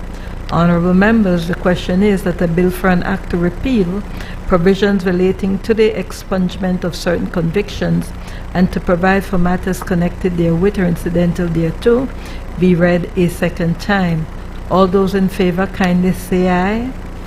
Those against kindly say no. The ayes have it. Bill for an act to amend the Criminal Records Rehabilitation of Offenders Act, Act Number 11 of 2024, to repeal and replace provisions relating to automatic expungement, to allow for the automatic expungement of any conviction for a first offense for possession of cannabis or cannabis resin, and a first offense for any COVID-19 related offense, and to provide for matters connected therewith or incidental thereto. Bill for an act to repeal provisions relating to the expungement of certain convictions and to provide for matters connected therewith or incidental thereto.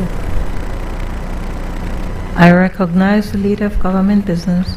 Madam President, I rise to move a second reading of a bill for an act to recognize and acknowledge the formation and existence of Finance Beliefs Limited as a private sector entity, not for profit, limited by guarantee, without share capital and non-political, to promote Belize as a financial services center, to grant it exemption from all taxes, duties, and other imposts, and to provide for matters connected therewith or incidental thereto. Madam President, the bill is self-explanatory. Finance Belize Limited is a not-for-profit company that was created by the people in the international financial services sector. The purpose is to separate regulation of that sector from the promotion of that sector, so that the promotion will now be done by Finance Belize Limited, and the purpose of bringing it by way of this bill is to grant it the tax exemptions that would be required for it to operate. free of any taxes, duties, imposts, or other levies.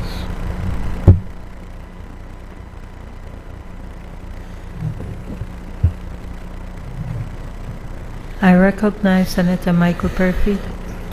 Thank you, Madam President.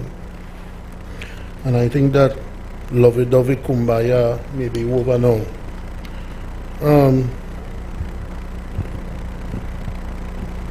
Madam President, I know the leader of government business says it's pretty straightforward. And it is pretty straightforward. But at the same time, what is this? I mean, why is this necessary? And I have to say, Madam President, that anytime you see a bill enabling other entities or an entity to do what the government itself can do, should be doing, should have been doing, it makes you wonder. So then, just come here for a supplementary, which you're no stranger to doing, and hire 2 more people or 3 more people within the government to do this work. Because, Madam President, this is where it gets tricky. This is supposedly a private company, not for profit, limited by guarantee without share capital and non-political. If it is private and non-political, then the Minister of Finance shouldn't be the one choosing the chairperson. Those two don't go together. Why do you need to create a private vehicle for this? What's the purpose of that? And then the people who work there, and then you say this is a vehicle that is private, non-political, that will promote the financial services of Belize or the financial viability of Belize. I have to repeat again, who is better to do that than the government itself, or some firm or some department in the government? Don't we have economic ambassadors who are supposed to do that? Don't we have ambassadors for trade? We don't have ambassadors for these things. Why do you need to create a private vehicle to do something for the government? And then, when you look at it, Madam President, they will do a report that will be laid before the House of Representatives. Not the National Assembly, or no. Not the House of Representatives and the Senate, just the House. So we have to pass a bill that requires a body to report not even to us. And then, Madam President, if it is private, not for profit, then why do you need to exempt it from income tax, business tax, general sales tax, property tax, capital gains tax, custom duties, and all other duties, taxes, rates, charges, imposed, charged, or levied by the government or a local authority? Why these exemptions?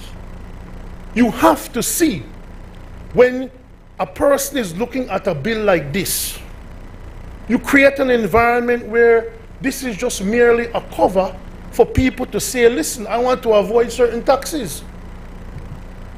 Well, listen, you want to avoid certain taxes? You want to operate in a system where you can say you're private and with the protection of government? You, talking about vehicles earlier, you get a vehicle, let it be owned by Finance Belize and you just drive it.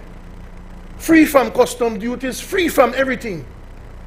It is, Madam President, something that any normal person would look at and say it creates an environment for some serious hanky-panky. Some serious hanky-panky. You're telling me that there is nobody currently in the government who can do this? And then we don't have to lose revenue by exempting a private entity, because then when it will suit them, they will say, but we private. All we need to do is to submit our audited financials to you, to the minister, and then the minister, as early as possible, will submit it to the House. Which means the minister don't have to. You don't have to. So we can never know what is happening. We can never know what is happening. We can't mandate anybody to know what is happening in a supposedly private, non-for-profit business that we are giving customs, duties, capital gains tax exemptions to. That no sound correct, man. That no sound correct. And then who are these people? Who will these people be? Just very general. Because remember now, this is a private company, Madam President. They can pick who they want to be their members. They can employ who they want to work for them. So these people can hire anybody they want, pay anybody what they want, and they as an entity pay no taxes under the guise of they are promoting Belize as a financially viable destination. I cannot support, Madam President, anything that we can already do within our system to promote Belize as financially stable. That's for the Ministry of Finance. That's for FSC itself, or get a department of public relations if that's what you want to do. Get Beltrade in, and then you form like a commission of existing people from these things, and you promote Belize on an international level to create another vehicle. To create another vehicle that will be tax-free, housed by private individuals answerable to nobody, is a dangerous, dangerous proposal that they're putting forward, Madam President. Thank you very much.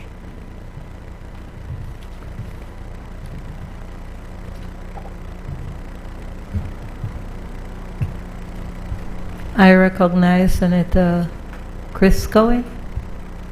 Thanks, Madam President. As leader of government, business has said this is straightforward.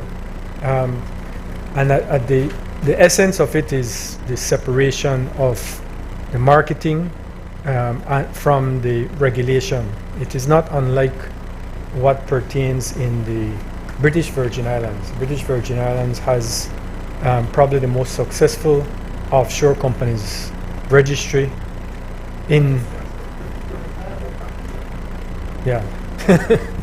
okay, but yes, so that's in a way we're looking at what has worked elsewhere, and certainly want to support the development of the financial services sector. A lot has been put into supporting its development. You might be familiar with the securities industry law and other legislation connected to that. This is one of those legislation that is there to support the financial services sector. And one of the weaknesses or challenges identified has been in marketing of the financial services sector. So what this looks at is how do we involve the private sector more in the marketing of the financial services business. So an approach has been taken similar to BVI to separate that marketing through this entity. But at the same time, it's recognized that there is a connection that exists, and a connection that will not, there's no intention to have that connection disappear. So the sole member of this entity, while it is a private company, the sole member of this entity is the Financial Services Commission. So it's a private entity, but it's not disconnected from the public sector in any way.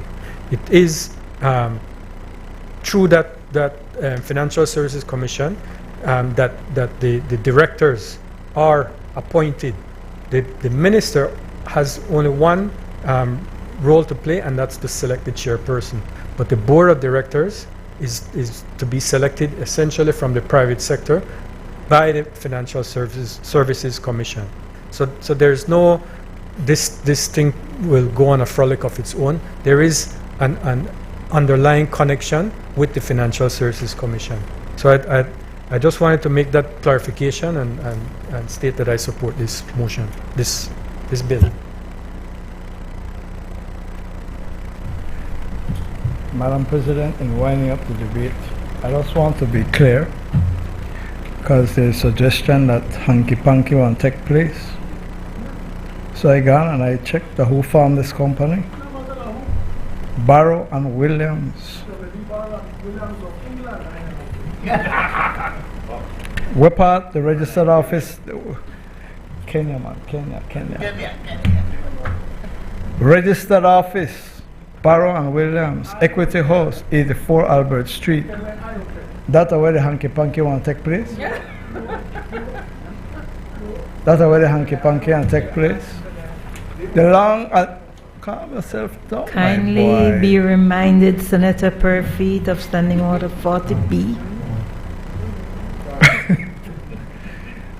Madam President, the Financial Services Commission and the IFSC has been operating in Belize for many years. Rodwell Williams being one of the leaders, movers and shakers behind it from Barrow and Williams. And he will continue to play that role along with the other people in the sector. This is just trying to formalize it and to separate regulation from the actual promotion of the industry, which, as we understand, is the best practice. We have, in the last year or so, passed too many pieces of legislation in the Senate trying to conform with what the European Union and the United States have been imposing on us. The members of the financial services sector of Belize still believes that Belize has a viable sector, and they want to go out and promote it, and they're going to use this vehicle for that purpose. So I commend it to this Honorable Senate. I ask that the question be put. Honorable members, the question is that the bill for an act to recognize and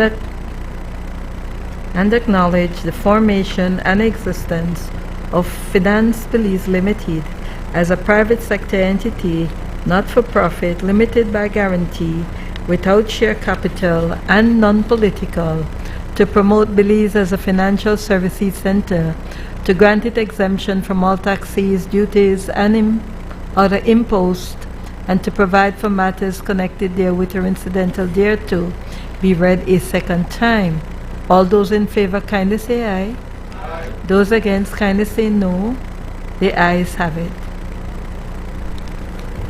Bill for an act to recognize and acknowledge the formation and existence of Finance Belize Limited as a private sector entity, not-for-profit, limited by guarantee, without share capital, and non-political, to promote Belize as a financial services center, to grant it exemption from all taxes, duties, and other imposts, and to provide for matters connected therewith or incidental thereto.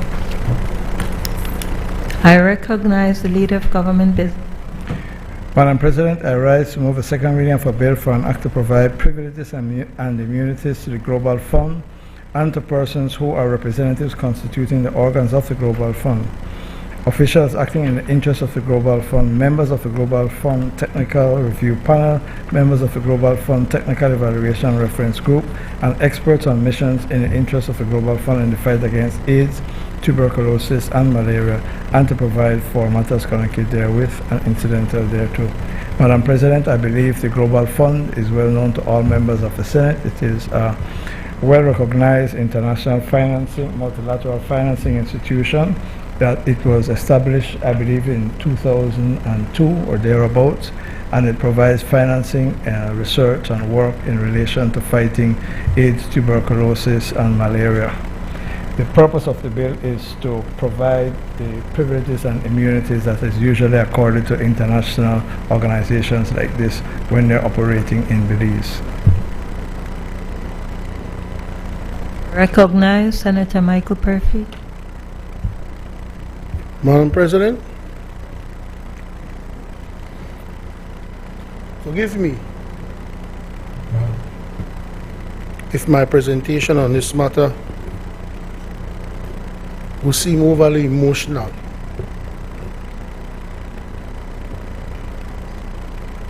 Madam President, I cringe. It may be for the right purposes, you know. always cringe at these immunities that we give to people. Because we do not have a very good history, and I know there is supposed protection in here where the immunity can be taken away by either the global fund or the government in certain instances, but there's no power of arrest. Madam President, let me give you an example of what, it may sound petty, but let me tell you what I hear about these privileges and immunities that we give away that we don't get ourselves. You know, the thing was, last week I landed at the airport, and there is this man in a military uniform for England. British military uniform. On the tarmac, waiting for somebody to land. And I to come off the plane. And the person, I waited purposely, and he gone for a regular person in a short pants and a t-shirt. And I am saying, you ever think that a BDF soldier in his uniform could stand on the jet bridge in Miami and welcome a regular person from Belize? Absolutely not. We give too much privileges to people. We give too much privileges to people that we are not granted the same of. I understand. When it comes to governments, so if a government from another country, they have an ambassador, just like we have ambassadors. When their ministers, they travel and they come to Belize. When our ministers travel abroad, courtesies are extended. But Madam President, none of these privileges that we are giving to these people here would ever be extended to anybody from Belize. And that is the part that upsets me. And that is the part that makes me just not able to sit and say anything about something like this for a couple of reasons. There was a case in the High Court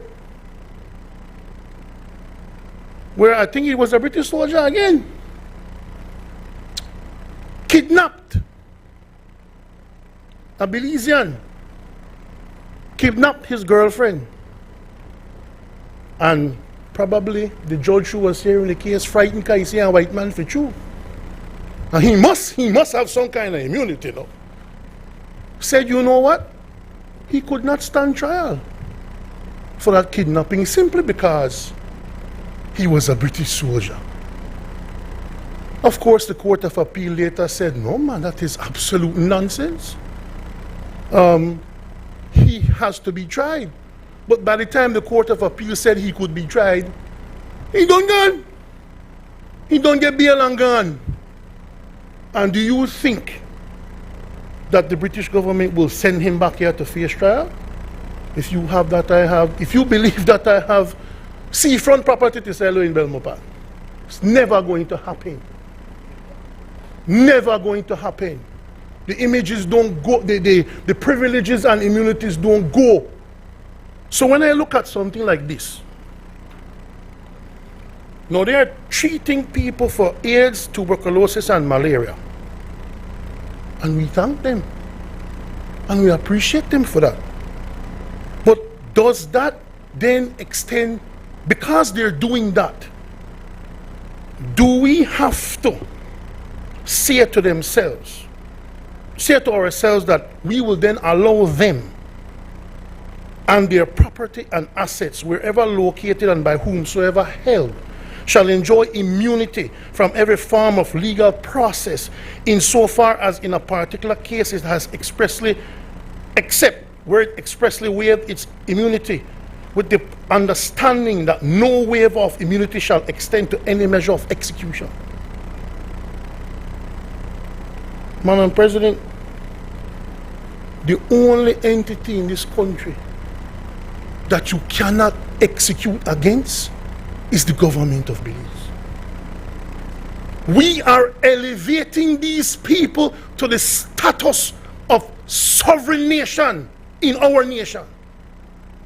So if you sue the Global Fund, Madam President, and the court or the arbitrator says that they owe you $1,000, if it's just 2 Belizeans and you not pay me, I make the execute against your goods, and if you know the goods not enough, you not pay me, I make you go to jail.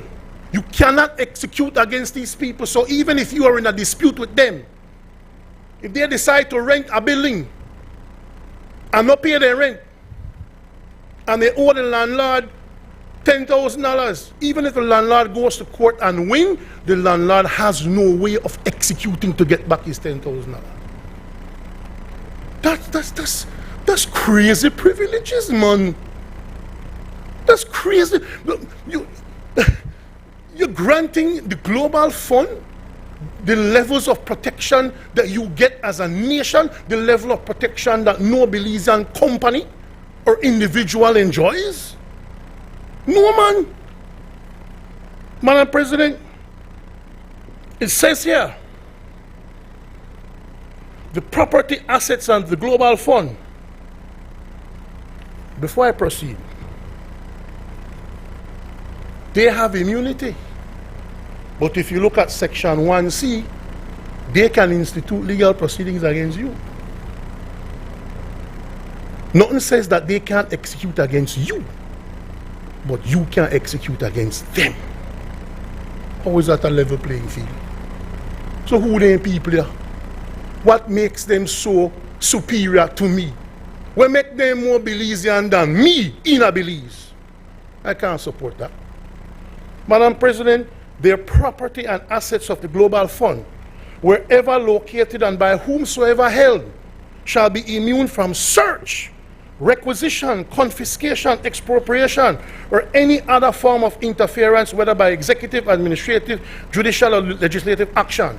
If the police have reason to believe that there is a rogue person doing illegal activity for the Global Fund, and they're not immune from committing crimes, these people in these organizations. We see it in the church. They're not immune from it. Police can't search them. Police can't question them. Police can't hold their property. Are you hearing what the powers we're giving to these people? When you look at it, look at Section 8, Madam President. Any goods, supplies, materials, equipment, property, services, or funds introduced into, acquired, or used in Belize as part of or in conjunction with assistance shall be exempt from any and all taxes, including value-added taxes, shall be exempt from any and all tariffs, customs duties, investment or deposit requirements, or similar charges, and from currency controls. These people are getting carte blanche power to operate in my country. And I don't care what kind of funding they provide. Madam President, representatives and other persons constituting the organs of the Global Fund at meetings convened by the Global Fund shall, while exercising their functions and during their journeys to and from the place of meeting, enjoy the following privileges and immunities. Immunity from personal arrest or detention and from seizure of their personal baggage. Madam President, me not commit no crime, so me not have nothing to worry about. Man, but only members of the National Assembly in this country, under privileges and immunities for us, cannot be detained traveling between our home and the National Assembly to conduct the people's business. Only the members of the National Assembly have that privilege in a limited capacity, but we're giving it to anybody who is attached to this Global Fund. Really? They have immunity in respect of words spoken or written and all acts done by them in their official capacity. So claim official capacity, and you can't sue them for libel, you can't sue them for slander, you can't sue them for anything. These people will be above the law. I cannot in good conscience come to the Senate and vote for a bill that give people rights that I don't have as a Belizean. That I, as an official of this government in the past, had no rights when I traveled. Because I could tell you this. If I drove the wrong way on the I-95, I could holler I was Attorney General all I want. I go in a jail. I go in a Guantanamo Bay. They won't wait and say, oh. He was in a 10-car pile-up on the I-95, but he's the Attorney General of Belize. Let him go. I can guarantee you that would have never happened. These people are getting those privileges. Madam President, representative and other persons constituting the organs of the Global Fund at meetings convened by the Global Fund shall enjoy complete freedom of speech and complete independence in the discharge of their duties, and the immunity from legal process in respect of words spoken or written and all acts done by them in discharging their duties shall continue to be accorded, notwithstanding that such persons are no longer engaged in the discharge of such duties. Madam President, the only people in this country who have their privileges are the members of the National Assembly speaking in this medium. No other persons or entity have that protection except now the Global Fund you want me to give to them. Not at all. Not at all. And I don't care if they come from England or Kenya. They know they get that. I know they support that.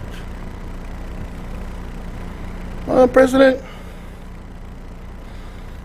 the government of Belize, in relation to its representatives and the Global Executive Director in the case of non-Belizean representatives, shall reserve the right and are under a duty to waive the immunity of a person in any case where, in the opinion of the government of Belize or the Executive Director, the immunity would impede the course of justice. That's supposed to make me feel better? Madam President, what value does that have if you don't have the power of arrest? Madam President, I have a personal friend of mine, Mr. Tino Castillo from Sea Charters, Belize. A U.S. Embassy official was driving down from Belmopan, collided into a car which the police report showed that that U.S. Embassy official was in the wrong. When Mr. Castillo got the news, his daughter, his daughter-in-law, and his granddaughter died immediately in that accident. His son's stepdaughter was found flung away in the bushes. And on the scene, all what the American official said was, I have immunity. He made a call, they came for him, and they whisked him out of the country. Subsequent to that, the only interest the Americans had was their vehicle that was in the accident. Where the vehicle is? That's all they were concerned about. So you have 3 Belizeans died. One young lady almost crippled by this accident. But on the guise of immunity, the person who was involved in that accident, nothing happened to him. He no answer to no court. He answers to nobody. Madam President, that can't fly. That can't fly at all, at all, at all. And so you have situations now where we have to hope, you know, if members of that Global Fund are operating in this country and I pass one of them on the street, I will have to say, sir, excuse me, sir, I don't want to, no, sir, no, sir, I don't want to do anything to offend you, sir. Because anything I do you, I'm in a trouble for. But you could do me anything you want and you just claim immunity. We give too much immunities and too much breaks to people who can come to this country and just run how they want and not have to answer for the foolishness that they do when they come here. under the guise that they have diplomatic immunity. So you have a family, have to just what? You know what they have to do, Madam President? They have to just suck it up. They have to just eat it. And they just have to take it. Because the man driving the vehicle was an American with immunity. So just yell immunity. So when I see things like this, they give way. They make slave masters of people. I cannot, in good conscience, support that. And I do not support that. Thank you, Madam President.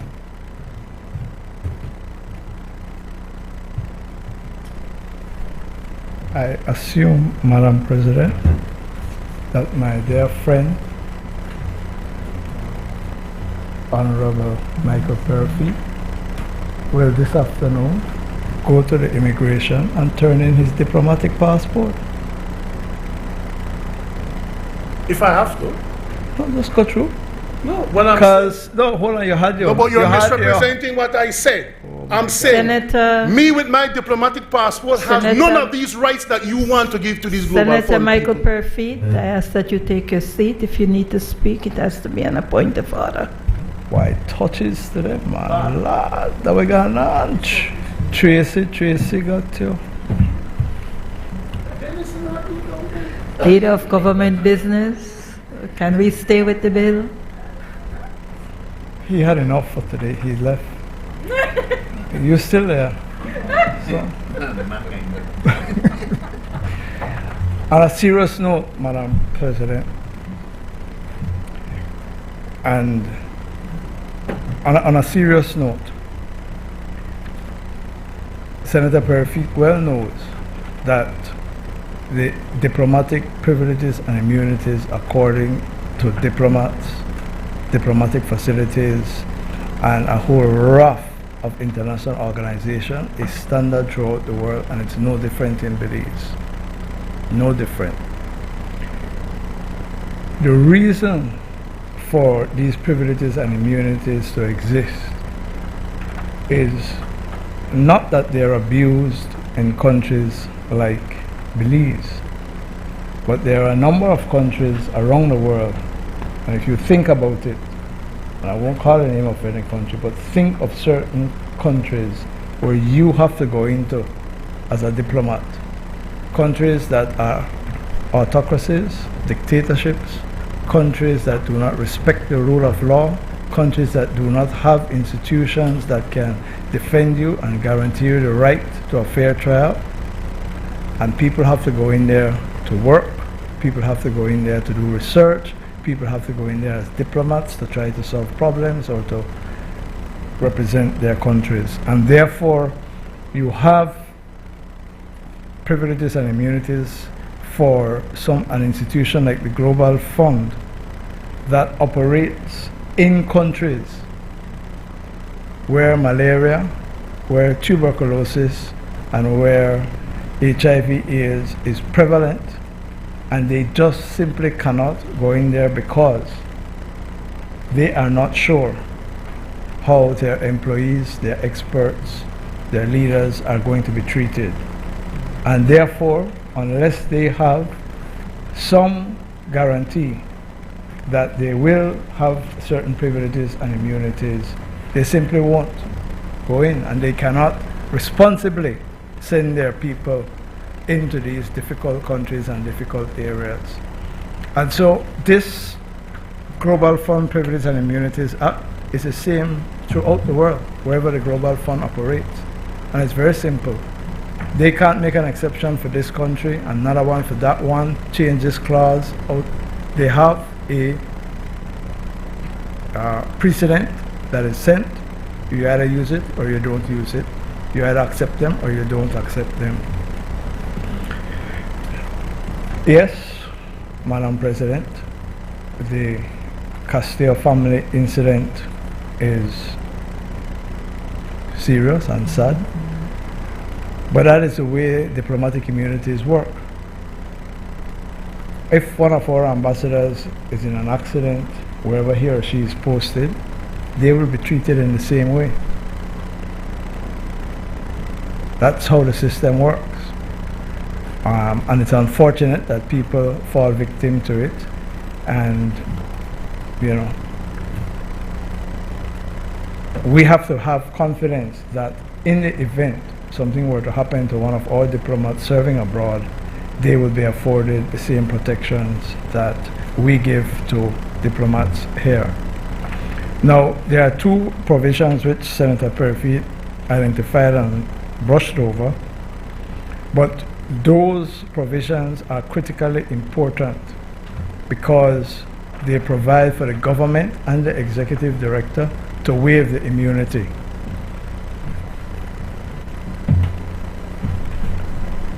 And what is expected is that in a case, and the language is very clear, where it is going to cause to impede the course of justice. Impede the course of justice. The very examples that Senator Perfeet gave, where someone is in an accident, where someone is doing something illegal, where someone is slandering, defaming somebody, and then somebody wants to sue. In a proper case, one would expect, because it says they have a duty to waive the immunity. So the long and short of it is that, again, we have to expect that the Global Fund or any other institution is going to act responsibly as an international organization. If they do not, we repeal the legislation and ask them to leave. I mean, we ultimately can ask them to leave. So, Madam President, the truth of the matter is that the Global Fund is prepared to continue and to deepen their cooperation and activities in Belize, but they want the legislation to be passed to provide the protection that they enjoy in other countries where they operate.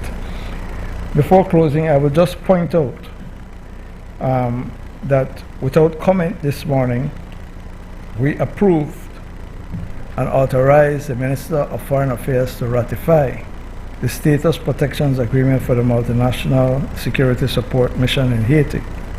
We also approved, without comment, in the supplementary, money for Belize to send forces to Haiti.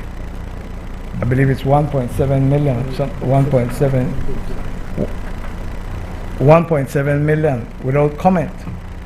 They will enjoy the privileges and protections that are in this document. So it is not completely true to say that when Belizeans go somewhere, they are not going to be protected. The fact of the matter is that all our diplomats enjoy the privileges and immunities. If we send our forces abroad, we ensure that they enjoy the privileges and immunities. And if we were to have an international organization based out of Belize that provides the services like the Global Fund or anything else, then we would insist that that type of protection be accorded to them. Madam President, on balance, it is my settled view that the Global Fund Privileges and Immunities Bill will redound to the benefit of Belizeans, and I commend it to the Senate. I ask that the question be put.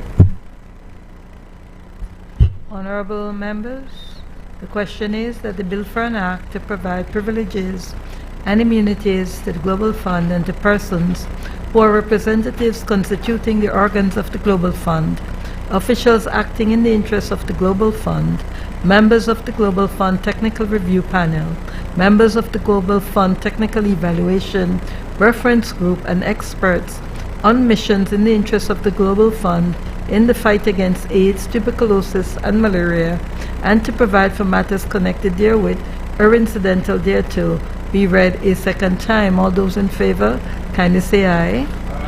Those against, kindly say no. The ayes have it. Bill for an act to provide privileges and immunities to the Global Fund and to persons who are representatives constituting the organs of the Global Fund, officials acting in the interests of the Global Fund, members of the Global Fund Technical Review Panel, members of the Global Fund Technical Evaluation Reference Group, and experts on missions in the interests of the Global Fund in the fight against AIDS, tuberculosis, and malaria, and to provide for matters connected therewith or incidental thereto. Committee of the Whole House on Motions and Bills. Honorable members, in accordance with Standing Order 68A, the Senate will now resolve itself into the Constitution and Foreign Affairs Committee, a committee of the whole Senate, to consider the motions referred to it, and thereafter, in accordance with Standing Order 54, the committee of the whole Senate to consider the bills that were read a second time. Honorable members, I will now take the chair as the chairperson of the Constitution and Foreign Affairs Committee, and then as the chairperson of the Committee of the Whole Senate.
the resolution authorizing the ratification by Belize to the Status Protections Agreement for the Multinational Security Support Mission to Haiti, Motion 2024, and the resolution authorizing the accession by Belize relating to the Convention on Jurisdiction, applicable law, recognition, enforcement, and cooperation in respect of parental responsibility and measures for the protection of children, 1996, Motion 2024, and has agreed that they all be returned to the Senate for adoption.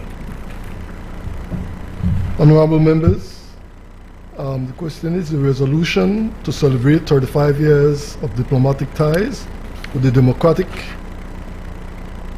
Taiwan Motion 2024. All those in favor kindly say aye. Aye. Those against kindly say no. I think the ayes have it. Resolution authorizing the ratification by Belize to the Administrative Commission of the Economic Cooperation Agreement between the Government of Belize and the Government of the Republic of China Taiwan Motion 2024. All those in favor kindly say aye. Aye. All those against kindly say no. I think the ayes have it. Resolution authorizing the ratification by Belize relating to the abolition of or exemption from visa requirement for holders of diplomatic and official passports between Belize and the Islamic Republic of Pakistan Motion 2024. All those in favor kindly say aye. Aye. Those against kindly say no. I think the ayes have it. Resolution authorizing the ratification by Belize relating to visa exemptions for holders of diplomatic, official, service, and ordinary passports between Belize and the Republic of Benin, Motion 2024. All those in favor kindly say aye. Aye. Those against kindly say no. I think the ayes have it. Resolution authorizing the ratification by Belize to the Status Protection Agreement for the Multinational Security Support Mission to Haiti, Motion 2024. All those in favor kindly say aye. Aye. Those against kindly say no. I think the ayes have it. Resolution authorizing the accession by Belize relating to the Convention on Jurisdiction, applicable law, recognition, enforcement, and cooperation in respect of parental responsibility and measures for the protection of children, 1996, Motion 2024. All those in favor kindly say aye. Aye. All those against kindly say no. The ayes have it. Reporting and third reading of bills. I recognize the leader of government business. Mr. President, I rise to report that the Committee of the Whole Senate has considered the General Revenue Supplementary Appropriation 2024-2025 Bill 2024, Customs and Excise Duty Amendment Bill Number 2, Bill 2024, Movable Property Security Rights Bill 2024, Criminal Records Rehabilitation of Offenders Amendment Bill 2024, Misuse of Drugs Amendment Bill 2024, Finance, Belize, Recognition and Exemption Bill 2024, and Global Fund Privileges and Immunities Bill 2024, and pass them without amendment. I now move that they be read a third time. Members, the question is the General Revenues Appropriation Bill 2024, Supplementary Appropriation Bill, 2024-2025. All those in favor kindly say aye. Those against kindly say no. The ayes have it. The Custom and Excise Duties Amendment Bill Number 2, Bill 2024. All those in favor kindly say aye. Aye. Those against kindly say no. I think the ayes have it. The Movable Property Security Rights Bill 2024. All those in favor kindly say aye. Those against kindly say no. I think the ayes have it. Criminal Records Rehabilitation of Offenders Amendment Bill 2024. All those in favor kindly say aye. Aye. Those against kindly say no. I think the ayes have it. Misuse of Drugs Amendment Bill 2024. All those in favor kindly say aye. Aye. Those against kindly say no. I think the ayes have it. The Finance, Belize, Recognition and Exemption Bill 2024. All those in favor kindly say aye. Aye. Those against kindly say no. I think the ayes have it. Global Fund Privileges and Immunities Bill 2024. All those in favor kindly say aye. Aye. Those against kindly say no. I think the ayes have it. Bill for an act to appropriate further sums of money for the use of the public service of Belize for the financial year ending on the 31st day of March 2025. Bill for an act to amend the Customs and Excise Duties Act, Chapter 48 of the Laws of Belize, Revised Edition 2020. Bill for an act to facilitate the use of movable property as collateral for credit facilities. Bill for an act to amend the Criminal Records Rehabilitation of Offenders Act, Act number 11 of 2024. Bill for an act to repeal the provisions relating to the expungement of certain convictions. Bill for an act to recognize and acknowledge the formation and existence of Finance Belize Limited. And the bill for an act to provide privileges and immunities to the Global Fund and to persons who are representatives constituting the organs of the Global Fund. I recognize the leader of. Mr. President, I move that the Senate do now adjourn. Honorable members, the question is that the Senate do now adjourn. All those in favor kindly say aye. Those against kindly say no. I think the ayes have it. Madam President, you wish to? The Senate now stands adjourned. No, I saw you added some notes there.